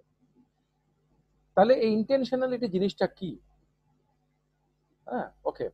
এখন ইন্টেনশনালিটি আমাদেরকে কনসাস করে তোলে, নাকি কনসাসনেস আমাদেরকে ইন্টেনশনালিটি দেয়? কনসাস এবং ইন্টেনশনালিটি দুটোর মধ্যে কোনটা আগে?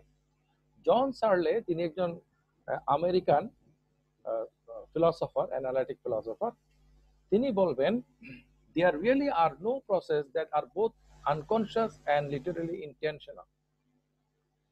তাহলে আমাদের ইন্টেনশনালিস্ট অ্যাপ্রোচ অনুসারে আমাদের শরীরের মধ্যে যখন ইন্টেনশন তৈরি হয় কোনো ফিজিক্যাল কন্ডিশনের কারণে, ইন্টারনাল অথবা মানে এক্সটার্নাল কোনো ফিজিক্যাল কন্ডিশনের কারণে কোনো একটা যখন মানে অবস্থা তৈরি হয়, তখন সেটা আমাদের মনের মধ্যে একটা চেতনা তৈরি করে।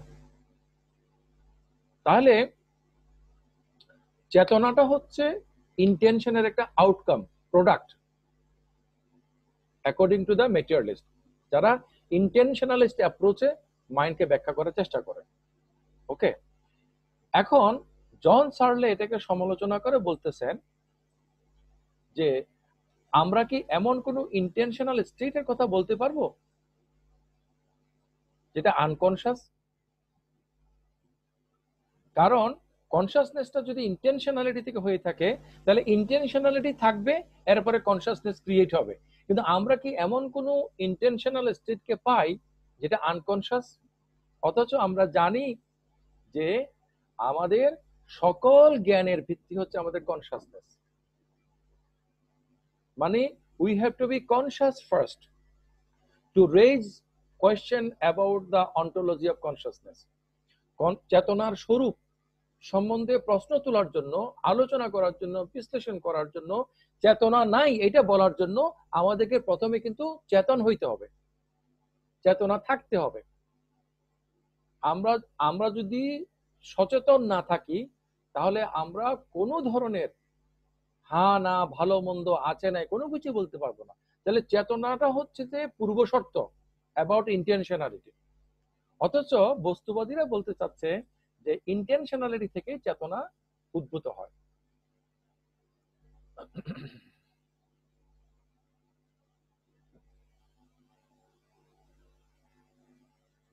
তাহলে এই যে এখানে বলছে 2 + 2 = 4, এটা কি আমাদের চেতনার উপর নির্ভর করে? রুহুল?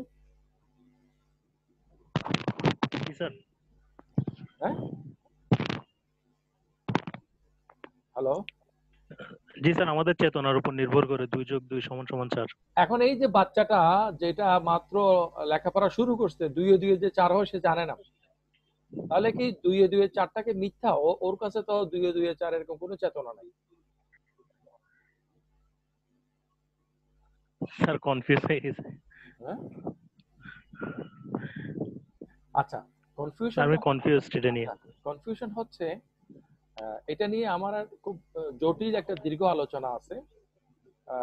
এটা আমি এখানে আনতে চাচ্ছি না। আমি অনলাইন ক্লাসের আকর্ষণ বাড়ানোর জন্য সেই যে গুজে সুন্দর করে, হ্যাঁ, আজকে আবার মোবাইলের ওয়েবক্যাম লাগাইছি যাতে আমাকে ভালো দেখা যায়, হ্যাঁ, তারপরে হেডফোন লাগাইছি, হ্যাঁ, যাতে সুন্দর করে তোমরা শুনতে পারো, হ্যাঁ।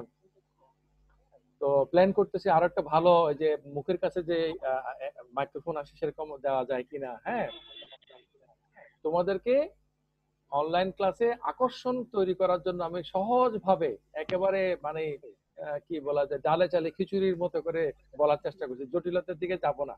তবে রুহুল, তোমার যদি আগ্রহ থাকে তুমি আমার সাথে যোগাযোগ করলে তোমার সাথে আমি পার্সোনালি নিয়ে ডিসকাস করব।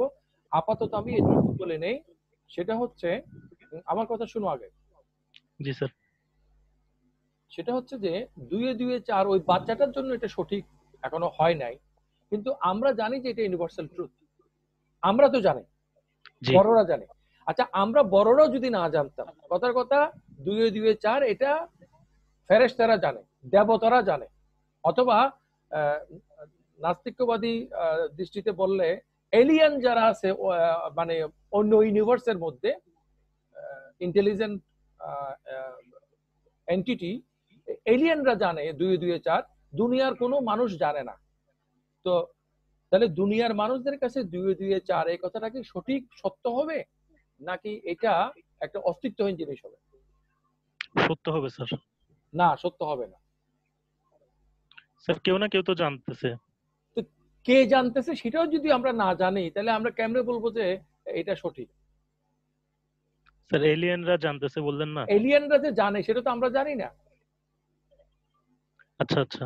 আর মনে করে এলিয়ানরা জানে, ওকে, হ্যালো, জি স্যার। হ্যাঁ, মনে করো এলিয়ানরা জানে, এলিয়ানদেরকে যদি আমরা বিশ্বাস না করি,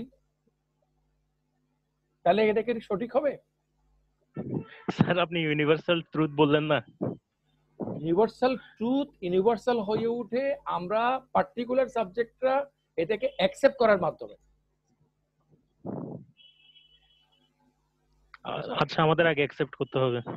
কোন পার্টিকুলার হিসেবে আমি তুমি বা যে কেউ জানো, যেমন ওই যে মানে বার্কলির নাম শুনেছো না? বার্কলি, জর্জ বার্কলি, সাবজেক্টিভ জি স্যার। আইডিয়ালিজম। বার্কলি বলছে যে কোনো কিছু থাকার জন্য, কোনো কিছু হওয়ার জন্য কেউ না কেউ সেটা জানতে হবে। To be is to be perceive, জি স্যার। ওনার যে সাবজেক্টিভ জি আইডিয়ালিজম। এখন প্রশ্ন হইতে পারে যে বিশ্বজগতে অনেক কিছু থাকতে পারে যেটা কোনো মানুষ জানে না। এমন জঙ্গল আছে, সেই জঙ্গলে কেউ যায় নাই, কথার কথা। এমন গ্রহ নক্ষত্র আছে জি যেটা আমরা এক্সপ্লোর করি নাই। তখন বার্কলি বলছে কেউ না জানলেও ঈশ্বর তো জানতেছে। গড জানেন।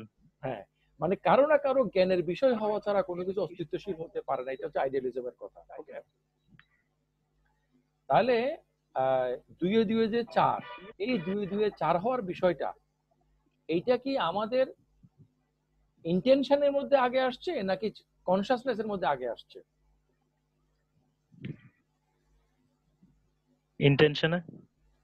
তাহলে 2 2 4 এটা না মানলে আমার কি ক্ষতি, আমার কি ফিজিক্যাল সমস্যা?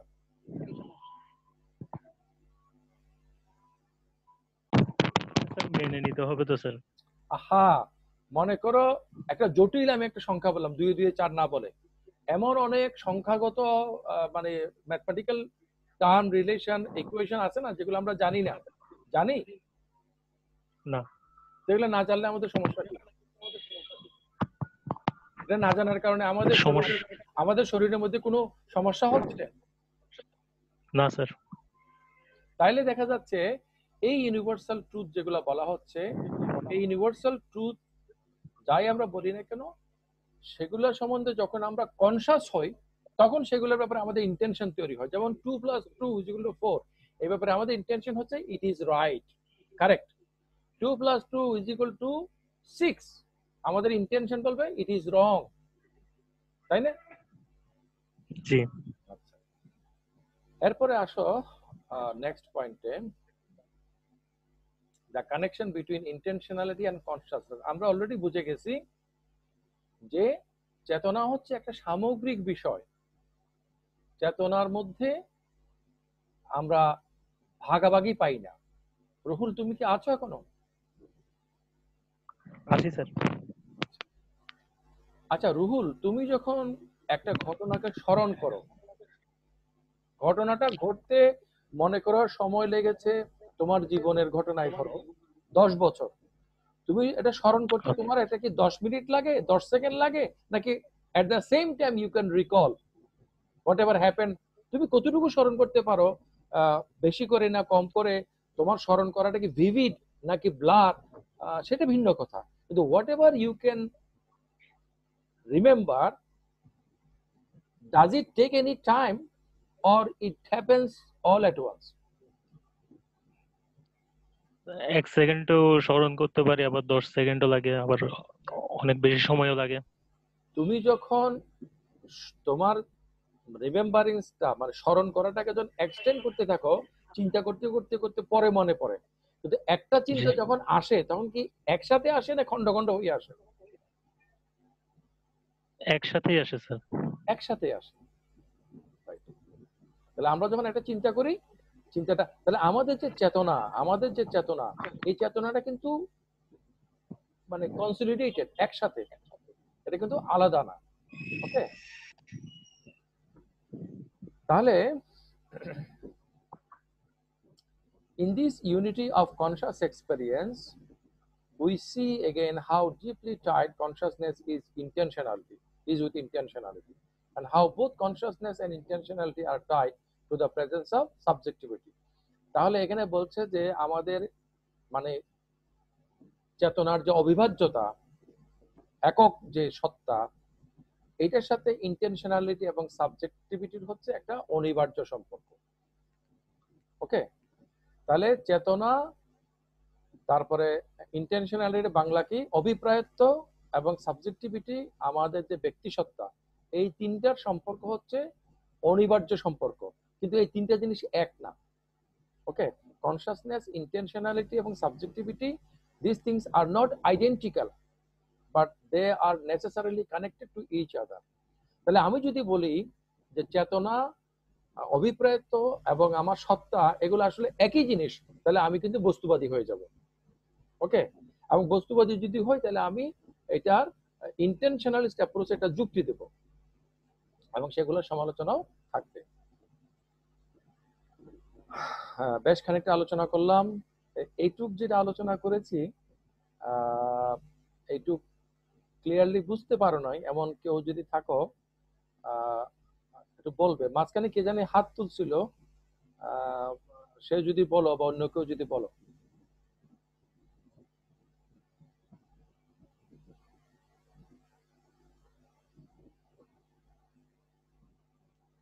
একটা কিছু কও। স্যার, জি স্যার। স্যার এখানে আপনি যেহেতু বলছেন ইউনিভার্সাল ট্রুথের ক্ষেত্রে সবসময় কনসিয়াসনেস না আগে থাকবে এবং ইন্টেনশনটা পরে থাকবে, কিন্তু এখানে যদি আমরা ধরি যে আমাদের ফিজিক্যালের ক্ষেত্রেই যদি ফিজিক্যাল কোনো মানে ক্ষতি হয় সেটার ক্ষেত্রে বা কোনো কিছু দরকার পড়ে সেটার ক্ষেত্রে আগে ইন্টেনশনটা আসে, দেন হচ্ছে কনসিয়াসনেস, তাহলে ইউনিভার্সালের ক্ষেত্রে এটা কিভাবে বিপরীত হয় সেটা ঠিক বুঝলাম না।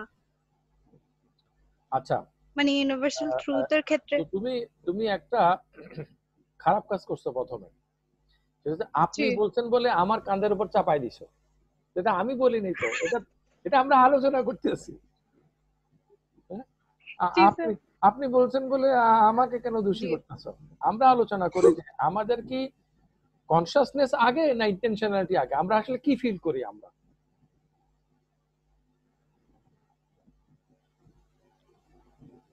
কনসাসনেস, আমি তো বলেছি যে আমাদের ভালো মন্দ, সঠিক ভুল, উচিত অনুচিত, হইছে না হইছে, বেশি কম, যাই বলি না কেন, যে কোনো জ্ঞানগত কোনো কিছু আমি বলার আগে আমাকে তো ফিল করতে হবে ভিতরে কনসাসলি। আমি যদি বলি যে ইন্টেনশনালিটি থেকে কনসাসনেস আসে, তাহলে কনসাসনেসটা হচ্ছে পরে আসে, তাহলে ইন্টেনশনালিটি আগে, কনসাসনেস পরে। অথচ আমরা এমন কোন ইন্টেনশনালিটি পাই না যেটার মধ্যে কনসাসনেস নাই। আমার যে ইন্টেনশনালিটি আছে এইটাই তো আমাকে কনসাস হইতে, কনসাসনেস নিয়ে জানতে হয়। সেটা আমার ফুল কনসাস হইতে পারে, হাফ কনসাস হইতে পারে, কোয়ার্টার কনসাস হইতে পারে, সাবকনসাস হইতে পারে, আনকনসাস হইতে পারে, কিন্তু মিনিমাম কনসাসনেস যদি না থাকে তাহলে আমি ইন্টেনশনটা পাই কোথায়? ওকে, তাহলে আমি সমালোচনাটা হচ্ছে ইন্টেনশনালিস্ট অ্যাপ্রোচ বস্তুবাদীদের, যে আমরা চেতনাটা আগে পাই। জি স্যার, বুঝছি এখন। স্যার কনসাসনেস আছে কিন্তু ইন্টেনশন নাই, এমন কিছু কি আছে? এটা তোমার কাছে আমার কাছে প্রশ্ন, একই প্রশ্ন তো। দেখো নাজমুল, তুমি কি নিজেকে ভালো ছাত্র মনে করো?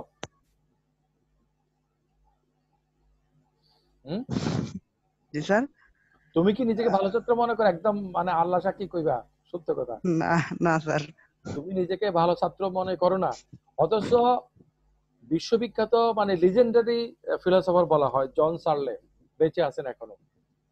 হ্যাঁ, জন সার্লের যে প্রশ্ন, হ্যাঁ, জন সার্লে যে প্রশ্ন করেছে তুমি সে প্রশ্ন করছো, এবং জন সার্লে যে উত্তর দিচ্ছে তুমি সে উত্তরটা দিচ্ছ। এবার বুঝতে পারছো তুমি কোন লেভেলের? এই যে আমি দেখাচ্ছি তো এখানে, বইয়ের মধ্যে আরো বিস্তারিত আছে, আমি তো এখানে সিনোপসিস করার জন্য সংক্ষেপে নিয়ে আসছি।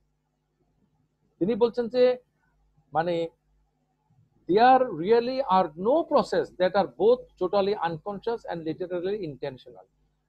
আনকনশাস অথচ ইন্টেনশনাল এমন কোনো কিছু নাই। ওকে, মানে একসাথে দুইটাই থাকবে। অফকোর্স থাকবে। তার মানে হচ্ছে আমি এখানে যেটা বলেছি, আমাদের টাইটেল এখানে যেটা আলোচনা ছিল, এই কনসাসনেস, ইন্টেনশনালিটি এবং সাবজেক্টিভিটি, এই তিনটার সম্পর্ক হচ্ছে অনিবার্য সম্পর্ক। চেতনা ছাড়া ইন্টেনশনালিটি, হ্যাঁ, সাবজেক্টিভিটি এগুলো থাকবে না। সাবজেক্টিভিটি ছাড়া, আমি সাবজেক্ট যদি না থাকে তাহলে আমার কনসাসনেস কোত্থেকে থাকবে, আমার ইন্টেনশন কোত্থেকে থাকবে? ওকে, তাহলে ইন্টেনশনালিটি, কনসাসনেস এবং সাবজেক্টিভিটি এগুলোর সম্পর্ক হচ্ছে নেসেসারি, কিন্তু সেগুলো আইডেন্টিক্যাল না। কিন্তু বস্তুবাদীদের মতে এই এই যে বিষয়গুলো বাইরে আমরা আলাদা দেখলেও ভিতরে এগুলো একই জিনিস। ভিতরেটা কি? ভিতরে হচ্ছে বস্তু, আমাদের হচ্ছে ব্রেন। এটাই।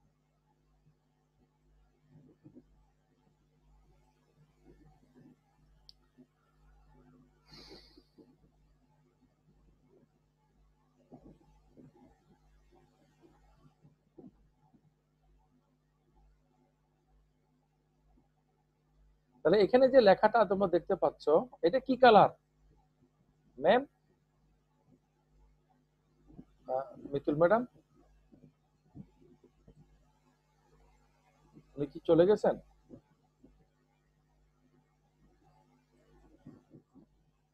আচ্ছা, মেয়েদের মধ্যে থেকে কেউ বলো তো এটা কি কালার? এই যে in both cases the subject is directly aware.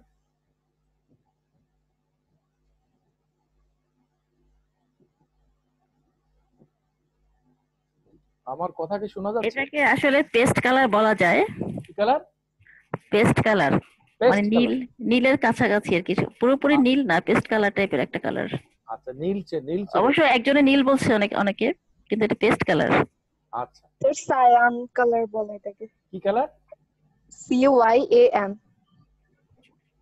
Sayan, Sayan, G sir. Sayan না সিয়ান? সায়ান বা সিয়ান যে কোনো একটা। সায়ান। আচ্ছা, সায়ান। পেস্ট কালারের মতো আর কি। আচ্ছা আচ্ছা আচ্ছা আচ্ছা। এখন কেউ সায়ান বলছে, কেউ পেস্ট কালার বলছে, আমাকে বললে আমি কি কালার বলবো? আমি তো কালারের নাম খুব কম জানি। এখন এই জিনিসটা, কালারটা দেখে আমাদের মধ্যে একটা রিপ্রেজেন্টেশন তৈরি হয়েছে না? হ্যালো, এই সায়ান বললো কে? জি স্যার। হ্যাঁ, সায়ান বলছে কে? স্যার আমি। আমি কে?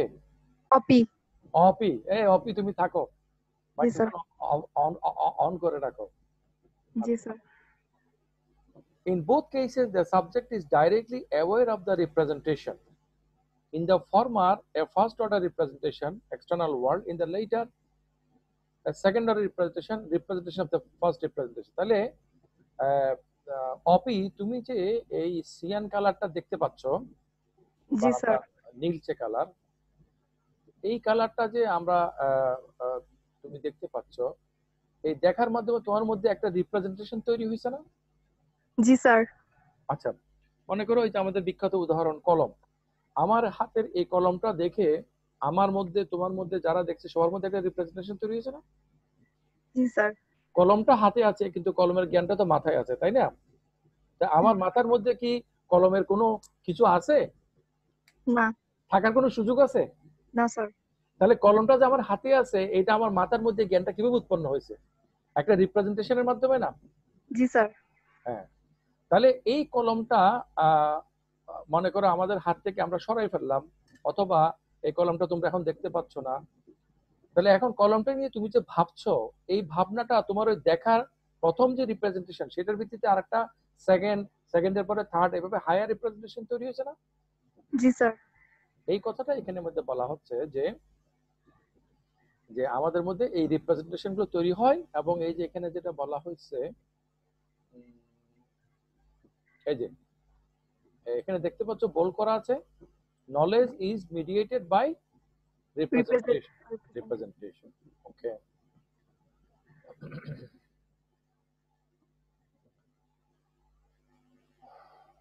তাহলে কনসাসনেস এই রিপ্রেজেন্টেশনের মধ্যে আমরা যে জানি, এই জানার আমাদের তলাটা, আমাদের গ্রাউন্ডটা হচ্ছে কনসাসনেস।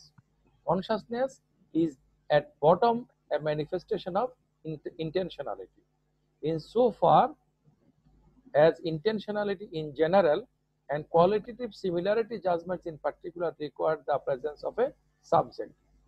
তাহলে আমি যখন এই কলমটা দেখি এবং আমি যখন এই মার্কারটা দেখি,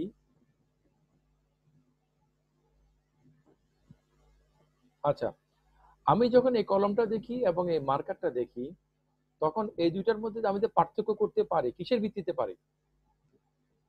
আমার এক ধরনের কগনিটিভ মানে জ্ঞানগত কিছু এপিস্টেমোলজিক্যাল ক্যাপাসিটির কারণে পারে।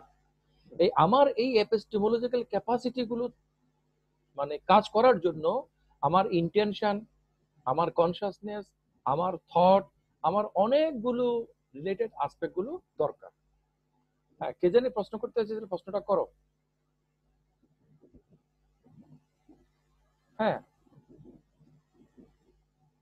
প্রশ্ন করার জন্য যিনি মেসেজ দিয়েছ, আসসালামু আলাইকুম sir, it's a blue colour, it's black sir, have I question, may I ask? হ্যাঁ, প্লিজ বলো।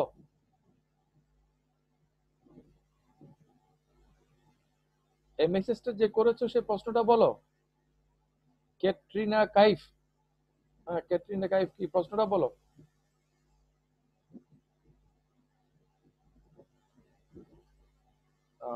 তুমি কি আমাকে শুনতে পাচ্ছ? Anyway, let's proceed on.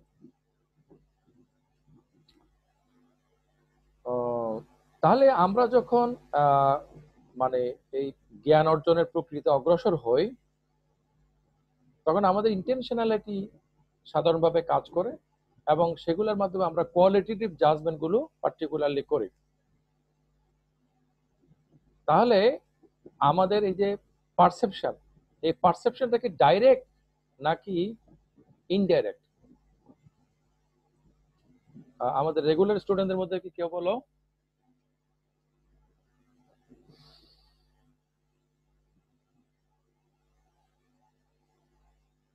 হ্যাঁ, কেউ একজন বলো। পারসেপশন, এই যে তুমি আমাকে দেখতে পাচ্ছ বা শুনতে পাচ্ছ, এটা কি ডাইরেক্ট এক্সপেরিয়েন্স নাকি indirect experience? Sir indirect, direct হবে। ডাইরেক্ট। আমি বসে আছি ইউনিভার্সিটিতে, তুমি আছো কি জানি বলে বটতলি, তাহলে তুমি আমাকে ডাইরেক্ট কিভাবে দেখতে পাচ্ছ? স্যার প্রযুক্তি সহায়তা আপনি যেখানে বসে আছেন সেখানে তুমি বলতে চাচ্ছ যে তুমি বলতে চাচ্ছ যে হ্যাঁ, বালিশগুলো দেখা যাচ্ছে জন্য তোমাদের ম্যাডাম খুব বিব্রত বোধ করছেন। আচ্ছা, রুমের মধ্যে বালিশ দেখা গেলে অসুবিধা কি, তাই না? রুম তো রুম, না সমস্যা নেই। আচ্ছা, থাকলেও কিছু করার নাই। এখন তুমি আমাকে জুমের সফটওয়্যারের মাধ্যমে যেভাবে দেখছো সেটা তুমি ডাইরেক্ট বলছো। আসলে বার্টন রাসেল বলবে, যখন আমরা দেখি তখন একটা সেন্সেশন তৈরি হয়, একটা ডাটা, সেন্স ডাটা আমরা পাই। এই সেন্স ডাটাটা পারসেপশন হিসেবে আমাদের ব্রেনের মধ্যে যায়। তাহলে আমরা যখন পারসেপচুয়াল প্রসেসে যাই, জ্ঞানের কর্তা হিসেবে আমি যে আছি, আমি আমার চোখের মাধ্যমে দেখি, হাতের মাধ্যমে ধরি, আমার কানের মাধ্যমে শুনি, আমার খলিফাগুলো, আমার প্রতিনিধিগুলো, আমার বিভিন্ন অর্গানগুলোর মাধ্যমে আমি ডাটাগুলাকে নেই। ডাটাগুলা নিয়ে যখন আমি জ্ঞান উৎপন্ন করি, তখন ওই কলমটা যেটার জ্ঞান আমি পাইছি দেখে বা অভিজ্ঞতার মাধ্যমে, আমার সাথে সরাসরি যোগাযোগ হচ্ছে সেন্স ডাটাগুলা, সেগুলো থেকে আমি অ্যাসিউম করি যে বস্তুটা সেখানে আছে। তাহলে আমার যে ইন্ট্রোস্পেকশন, আমার যে অন্তর্দর্শন, আমার যে চেতনা, এই চেতনার সাথে আমার সম্পর্কটা হচ্ছে ডাইরেক্ট। ওকে, এই জি স্যার। চেতনার সাথে আমার এখানে দেখো, চেতনার সাথে আমার সম্পর্কটা হচ্ছে ডাইরেক্ট। আর পারসেপশন মানে হচ্ছে এক্সপেরিয়েন্সের মাধ্যমে যেটা পাই সেটা হচ্ছে ইনডাইরেক্ট। ওকে, জি স্যার। জি। আচ্ছা, তো এখানে এখানে বলছে যে আমরা মানে নিউট্রাল মনিজমের যে সমালোচনাগুলো করলাম সেগুলাকে আমরা কোনো একভাবে রেস্কিউ করতে পারি এইভাবে যে perception of a brain state and introspection of a mental state can be seen as two different ways of representing the same thing. এটা আমি আগে আলোচনা করেছি, মানে একই জিনিসকে দুই ভাবে দেখার একটা পদ্ধতি।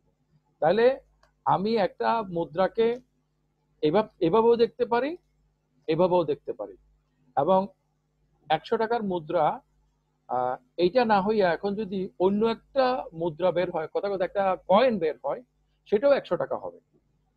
ওকে, তাহলে যখন আমরা কোনো কিছুকে যখন আইডেন্টিফাই করি কোনো কিছু হিসেবে, সেটাকে আমরা বিভিন্ন ভাবেই করতে পারি। কথার কথা, এই দুইটা কলমের মধ্যে পার্থক্য আছে। আমরা কালার দেখতে পাচ্ছি, সাইজ দেখতে পাচ্ছি, এটার নানা দেখতে পার্থক্য, কিন্তু আমি এটাকেও কলম বলছি, এটাকেও কলম বলছি কেন? দেখা যাচ্ছে যে এটা একটু লম্বা, এটা একটু বেটে, এটা একটু মোটা, এটা একটু চিকনা, এই দুটোকে আমরা কেন কলম বলছি? জন লকের মতে এই দুইটার মধ্যে কিছু প্রাইমারি কোয়ালিটি আছে যেগুলো সেম, মানে দুইটা দিয়ে লেখা যায়। ওকে, তাহলে কোনোটার মধ্যে যে কালি না থাকে কাঠির মতো, সেটাও কলম। ওই যে লেজার যেটা দিয়া প্রেজেন্টেশনের মধ্যে করে, সেটাও কলম। ওকে, তাহলে কলমের কাজ যেটা করে সেটা হচ্ছে কলম। তাহলে কোনো কিছুকে যখন আমরা কোনো কিছু হিসেবে যখন দেখি, তখন সেটাকে আমরা নানাভাবে দেখতে পারি। যখন যখন হ্যালো, আমার কথা শোনা যাচ্ছে?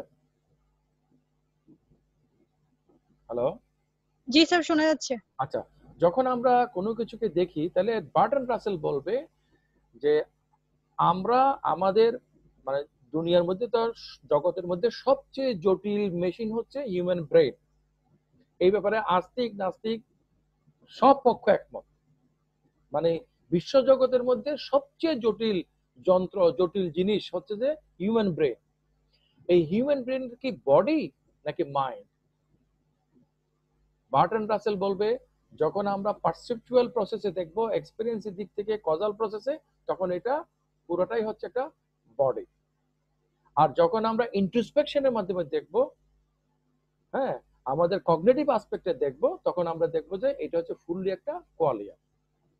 এইটা হচ্ছে বার্টন রাসেলের মত, এবং আলটিমেটলি আমাদের কাছে এই মতটাকে অনেক বেশি লজিবল বলে মনে হয়। তাহলে আমরা নেক্সট ক্লাসে আলোচনা করব আমাদের এই চ্যাপ্টারের the last topic, the binding problem. এটা একটা ছোট্ট একটা প্রবলেম। এই প্রবলেমটা আলোচনা করার পরে তোমরা চাইলে আমরা পুরো চ্যাপ্টারটাকে আবার রিভিউ করতে পারি, অথবা তোমরা যদি ক্লাস ডিসকন্টিনিউ করতে চাও তাহলে আমরা কিছু ব্রেক দিতে পারি কিছুদিনের, আর যদি কন্টিনিউ করতে চাও তাহলে আমরা পরবর্তী চ্যাপ্টারের আলোচনা শুরু করতে পারি। পরবর্তী চ্যাপ্টার হচ্ছে থট। তো আজকে আমি আর বিশেষ আলোচনা করতে চাচ্ছি না। এতক্ষণ আমরা যা আলোচনা করেছি, এই আলোচনার ভিত্তিতে তোমরা যদি প্রশ্ন এবং মন্তব্য করো।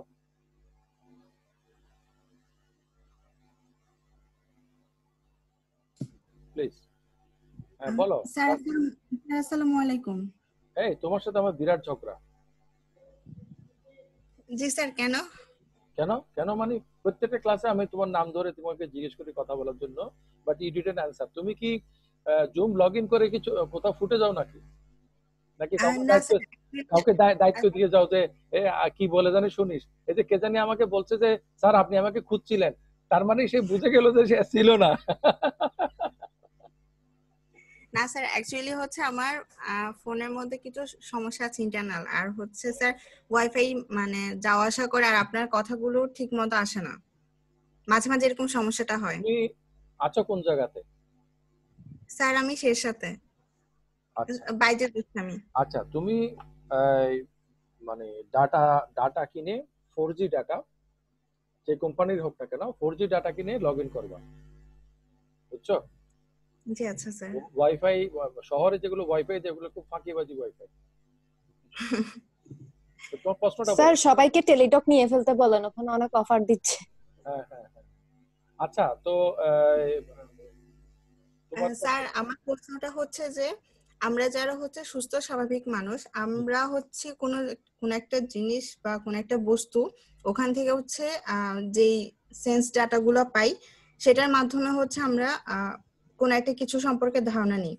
আর কিন্তু হচ্ছে একজন অন্ধ ব্যক্তি যিনি হচ্ছে মানে চোখে দেখতে পান না, উনি কি করে সেই এক্সপেরিয়েন্স গুলো নিচ্ছেন? ওনারটা কি ইনডিরেক্ট হবে নাকি ডিরেক্ট হবে? সেম সেম সেম, আমাদের যা ওনাদেরও তা। তুমি বোধহয় কখনো কোনো ব্লাইন্ড পার্সনের সাথে কথাবার্তা বলো না। আমি কিন্তু অনেক ব্লাইন্ডের সাথে অনেক মেলামেশা করছি, তো বুঝছো? হ্যাঁ, তো যারা ব্লাইন্ড তারা কিন্তু স্বপ্ন দেখে, জানো? না। হ্যাঁ হ্যাঁ, তারা স্বপ্ন দেখে।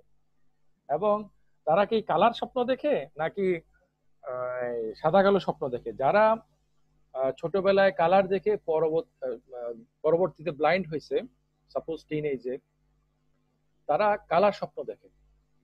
আর যারা by born blind, visually impaired, তারা ব্ল্যাক এন্ড হোয়াইট স্বপ্ন দেখে, যে স্বপ্নের মধ্যে কোনো কালার নাই কিন্তু সাউন্ড আছে এবং ম্যাপিং আছে।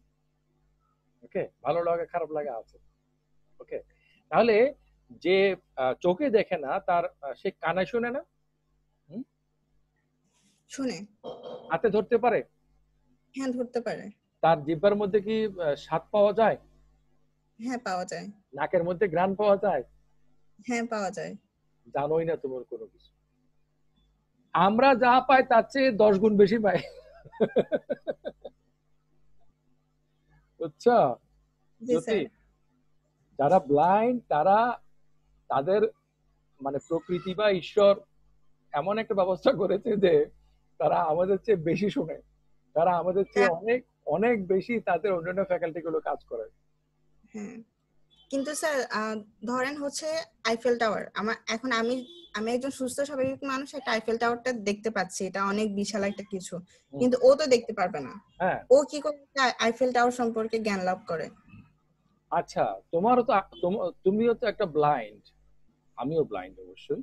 আমি এখন যেটা বলতে চাচ্ছি সেটার দৃষ্টিতে, কিন্তু আমাদের তো ধারণা আছে। আচ্ছা জ্যোতি, তোমার কি ধারণা আছে যে মঙ্গল গ্রহ নামে একটা গ্রহ আছে, যে গ্রহের মধ্যে বৈজ্ঞানিকরা বিভিন্ন নভোযান পাঠিয়ে পরীক্ষা নিরীক্ষা করছে, মানুষ পাঠানোর জন্য প্রস্তুতি নিচ্ছে? তোমার কি ধারণা আছে? জি স্যার, অবশ্যই। তুমি মঙ্গল গ্রহ দেখছো? মঙ্গল গ্রহ মানে হচ্ছে নাসার যে বিভিন্ন ভিডিওগুলো দেখা যায় ওসবে তো দেখেছি, কিন্তু সামনাসামনি তো দেখা হয় নাই। আচ্ছা, তুমি নাসা দেখছো? নাসা নাসা নাসার ভিডিও দিয়ে দেখছো, বুঝলো? নাসা দেখছো?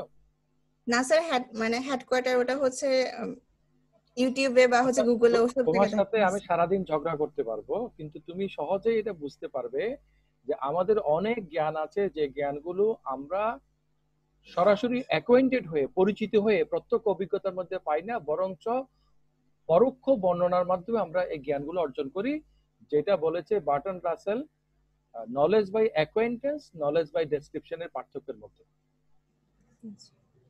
এখন তুমি মনে করো ভিডিও দেখছো, ভিডিও যে আসল জিনিস সেটা তুমি কেমনে বুঝতে পারো? হ্যাঁ, ভিডিও তো অনেক কিছুই ভিডিও, তাহলে ভিডিওটার সঠিক নাকি ব্যক্তিটা সঠিক? যদি বলো। ভিডিওটাও তো সঠিক, কারণ ব্যক্তি তো হচ্ছে ভুল করতে পারে, কিন্তু হচ্ছে ভিডিও যেটা করা হচ্ছে ওটা হচ্ছে একদম ওই মুহূর্তের ব্যাপারগুলো হচ্ছে রেকর্ড আরে হচ্ছে। জ্যোতি, তাসমিয়া জাহান জ্যোতি, আমাদের গাঢ় বিশ্বাস আছে নাসা আমাদেরকে ভুল দেখাবে না। কেন ভুল দেখাবে? আমাদের সাথে কি ওদের কোনো মানে শত্রুতা আছে বা স্বার্থের কোনো ব্যাপার আছে? হ্যাঁ হ্যাঁ, সেটাই। আমাদের এই বিশ্বাসটার কারণে ওরা যাই কিছু করে আমরা মেনে নিচ্ছি। হ্যাঁ। আমাদের জ্ঞান তত্ত্বের দৃষ্টিতে দেখলে, এগুলো যাচাইয়ের ব্যাপার যদি আমরা দেখি, প্রত্যক্ষ যাচাই যেটা অভিজ্ঞতার মাধ্যমে আমরা করি সেটা কিন্তু সেখানে নাই। আচ্ছা তাও তুমি আমার এই কথাগুলোর থেকে তোমার মানে প্রশ্নটা উত্তর পেয়ে যাবা। একটা ইজি ইয়া করা হয় যে আমাদের শরীর এবং আমাদের ছায়া কোনটা বাস্তব। সাধারণত ভুল করে লোকেরা বলে যে শরীরটা বাস্তব, ছায়াটা হচ্ছে যে অবাস্তব। কিন্তু বাস্তবতা হচ্ছে শরীরটাও বাস্তব, ছায়াটাও বাস্তব। শরীর হচ্ছে বাস্তব শরীরের মতো বাস্তব, ছায়া হচ্ছে ছায়ার মতো বাস্তব। তাহলে ভিডিওটা হচ্ছে ভিডিওর মতো বাস্তব, আর বাস্তবে চোখে দেখাটা হচ্ছে বাস্তবের মতো বাস্তব। ওকে, হুম তাহলে একজন দৃষ্টি প্রতিবন্ধী তারও অভিজ্ঞতা আমার অভিজ্ঞতা সেম, তবে আমার অভিজ্ঞতাটা এক্সটেন্ডেড এবং মানে বেটার, তার অভিজ্ঞতা হচ্ছে যে নট সো মাচ এক্সটেন্ডেড। কিন্তু আচ্ছা উভয় ক্ষেত্রে কিন্তু আমরা কিন্তু আমাদের যে জ্ঞানের কর্তা, আমাদের মস্তিষ্কের মধ্যে যে একটা আমি আছে বা যেখানেই থাকুক না কেন, সে কিন্তু মানে সে কিন্তু সবসময় তার প্রতিনিধির উপর নির্ভর করে। আমার চোখ কালো দেখাচ্ছে এই জন্য আমি কালো বলছি, কিন্তু আমার চোখ কেন কালো বলছে এটার কি উত্তর আমার কাছে আছে? তোমরা তো ফিলোসফির স্টুডেন্ট, তুমি তো কোনো প্রশ্নের ব্যাপারে না করতে পারবে না যে এই প্রশ্নটা করা যাবে না। না তাহলে তোমাকে যদি কেউ একটা বাচ্চা প্রশ্ন করে, বাচ্চারা প্রশ্ন করে না যে সবকিছু আল্লাহ সৃষ্টি করছেন, তাহলে আল্লাহকে কে সৃষ্টি করছে? ও তো প্রশ্নটা করতে কোনো দ্বিধাবোধ করে না, ভয় পায় না। দ্বিধাবোধ করে আমাদের তো ভয় লাগে যে আমরা বোধহয় ইমান চলে গেলে বোধহয় দোজখে যাবো। একজন শিশু সুলভ মন মানসিকতা থেকে সরল ভাবে, বা একটা শিশু যদি তোমাকে জিজ্ঞেস করে যে আমাদের চোখ আমাদেরকে এভাবে দেখায় কেন, তা আমাদের চোখ আমাদেরকে যেভাবে দেখায় প্রজাপতির চোখ তো প্রজাপতির সেভাবে দেখায় না, তাহলে জিনিসটা আসলে কি? তাই না? তার মানে হচ্ছে যে আমরা যে জ্ঞানটা অর্জন করি সেই জ্ঞান অর্জনের ক্ষেত্রে সেন্স ডেটাগুলোর সাথে আমাদের সম্পর্কটা ডাইরেক্ট, কিন্তু আসল বস্তুটার সাথে আমাদের সম্পর্কটা ডাইরেক্ট না, রাসেলের ইনডাইরেক্ট রিলেশন অনুসারে। তাহলে আমাদের সাথে আমাদের ডাইরেক্ট রিলেশন হচ্ছে আমাদের ইন্ট্রোস্পেকশন বা অন্তর্দর্শন, যেটা আমাদের চেতনার মাধ্যমে, কনসিয়াসনেসের মাধ্যমে আমরা পেয়ে থাকি। ওকে, চেতনার স্যার আলো, চেতনার আলো কত ওয়াট? চেতনার আলোতে কোনো ওয়াট নাই। চেতনার আলো কিনতে হয় না, চেতনার আলো কোনো কোত্থেকে আসে কিভাবে আসে আমরা জানি না, কিন্তু আমরা ইনটুইটিভলি মানে ডাইরেক্টলি ফিল করি যে আমাদের একটা চেতনার বোধ আছে, আমাদের একটা সাবজেক্টিভিটি আছে। আর কারো প্রশ্ন?